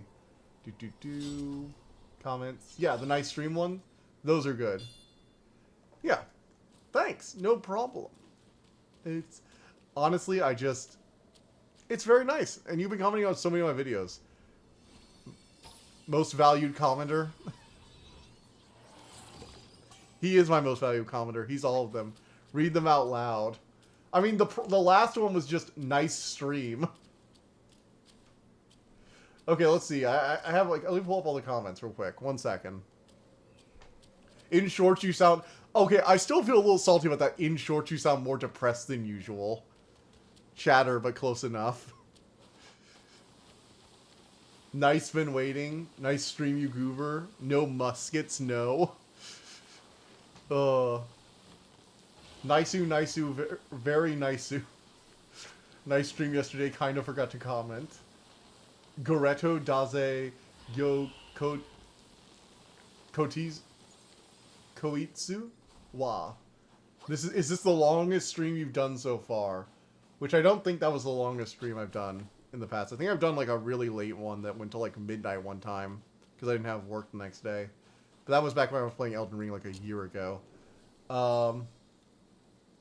You also responded to Nerdo Dragon's comment on the Wolverine review, along with a new upload comment, which was very nice. But yeah, no, I see them, DJ. They really brighten my day, I'm not gonna lie. Because I don't get many commenters. Even when I get a lot of reviews, I don't tend to get a lot of commenters, and I'm always perk up. Good run. Yeah, this actually has been a pretty good run tonight. I think I'm gonna just keep going a bit more, see if I can at least get to the next boss, so we can start the next encounter with a boss fight. I'm gonna probably keep going to about 10. Oh, this is not an enemy that's about to get up. Hey, dude, you okay? Kind sir, pause your steps and heed my story. Is this guy dead? I was a fox squire who practiced to become one of the humans. Okay, you didn't exactly nail the human face there, buddy.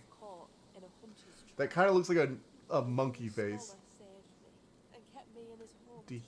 Oh, this is from the cutscene. This is from the cutscene. Oh, that's the hunter with the fox pelt on him. I thought I could aid him in his career in return for saving my life. Little did I foresee. You can make magic armor for better alchemy to have mixture of... They patched that, actually. My soul lingered. Even the base game patched that, Boss XD. I sometimes stay up late as hell. Yeah, I stay up pretty late, usually, when I don't have work. Only to find he had become a monk in the new Thunderclap Temple.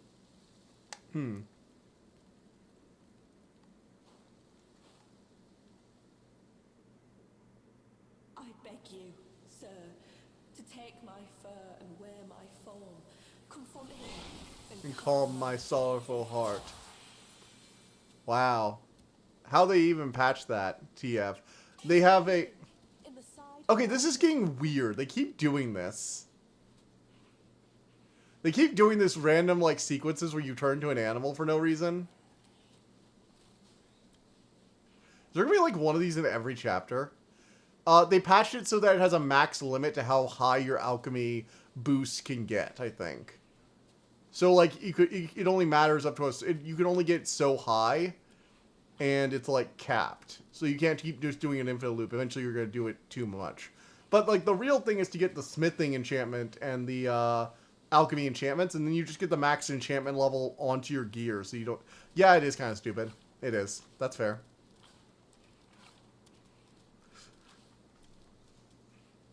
Yeah, I know, but that's the price we pay for getting lots of nice little updates that fix those annoying bugs. We get... What the hell is that monstrosity? Well, I'm getting a free run to this boss. I have a feeling it's not going to be such a free run next time around.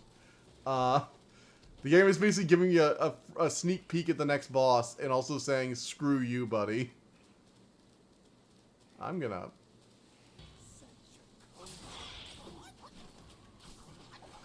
Oh... I'm sure there are mods to uncapping. There probably are.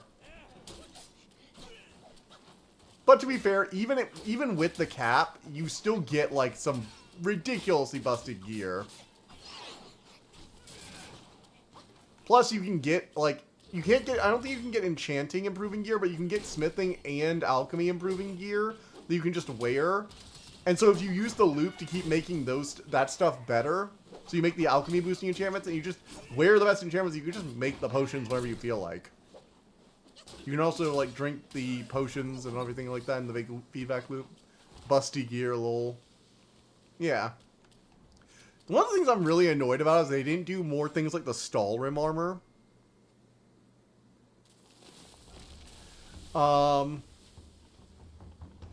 And the reason I say that is because the stall rim armor was like ebony armor, I think, in tier of like ability, but it also had the benefit of like boosting ice damage or ice-based enchantments.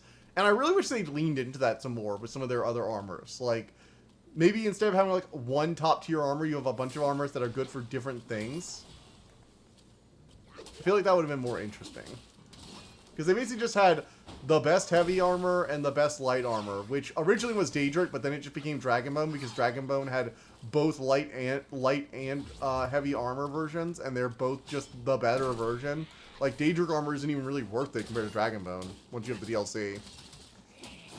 And then the other DLC was just like, oh right, Stall Rim. It's like, oh, this is a pretty good, like, you know, late but not end-game armor that also gives you some actual different vantage point. It does suck that it only boosts ice-based attacks, because that's the one you don't really want to be using, because most of the game, it's set in Skyrim, most of the game is Nords. I think there's actually a statistic on that, like on average you will run into more Nords than any other race, because it's Skyrim and they're very isolationist. And as a result, most of the enemies you run into are resistant to frost damage, which is why it's the worst element. Which is sad, because you run into a lot of warriors, and the whole ice-reducing stamina thing could have worked for that. But everyone's resistant to the damage, so it doesn't really matter. That's why you go with fire and lightning. Lightning is for mages, fire is for, like, everything that's not fire resistant. And frost is only if you can't use fire or lightning well. Which is not often. I think it's only, like, a handful of things in the game. Coca-Cola, douche, and Slum Goddess. I'm surprised Coca-Cola let their name be used. Then again, I guess they can't really stop. I mean, wait, how did they get to use Coca-Cola in a name of a song? That seems like it would be like a trademark issue, I guess. Ooh, what do we have here? Maybe we're gonna have another...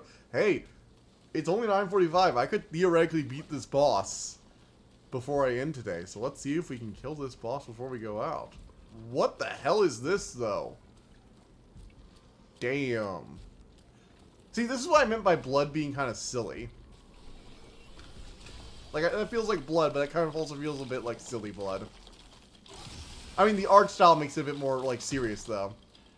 See, this is terrifying, but the blood pools earlier were silly. It's actually, like, the perfect example for me, personally. What we were talking about. It's like Culpa Wave. Captain Culpa Wave. What the actual hell is this monstrosity?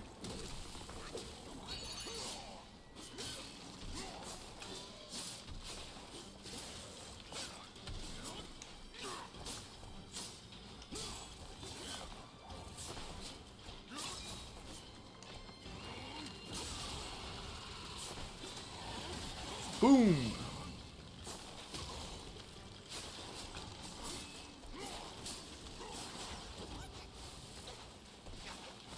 Alright.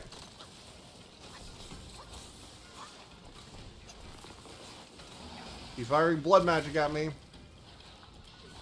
Very on theme for this, I guess, like, nervous system that regened its body by drinking all the blood. I'm actually not sure what this thing is supposed to be.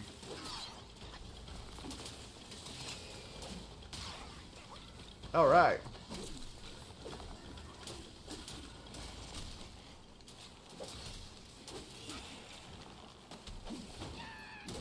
Alright, we got him. Yes, keep bashing him, my clones.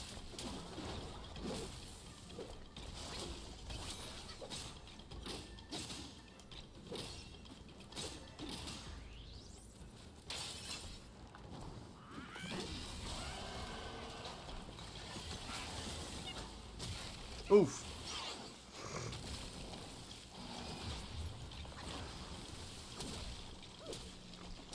Yes. Got it. First try. Look at that skill. Got him on the first try. This is a Souls veteran for you. Finally my rhythm. Look at me go. Oh yeah. Way to end the stream on a high point, right? Like, damn. Come on, that's just a great way to end a stream, right? Yeah. My skills are improving. Alright, let's try and find the next checkpoint, and then we can kind of head off for the night. Unless there's immediately another boss fight. I guess we'll watch the cutscene. No. Let's head backwards. Let's head backwards. We can save the cutscene for next time. We can save whatever's over there for next time, though. Good night, everybody. Good night, everybody. See ya, Assembly. I'm gonna go head back to the shrine real quick and take a quick rest.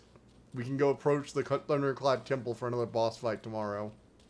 No, not tomorrow. On Tuesday. Don't be a stupid, Dave. You won't be streaming tomorrow. You got other stuff to do.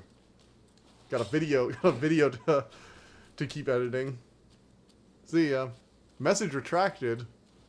Why is Janite? Why is good night? See ya, Assembly. Why is see ya, Assembly redacted? I don't understand. What the? That makes no sense. Like, none. At all. You said see ya, Assembly as I typed it. Yeah, but for some reason it like message retract. I don't even. YouTube, get your profanity bot out of its own asshole. You keep saying the same thing as me.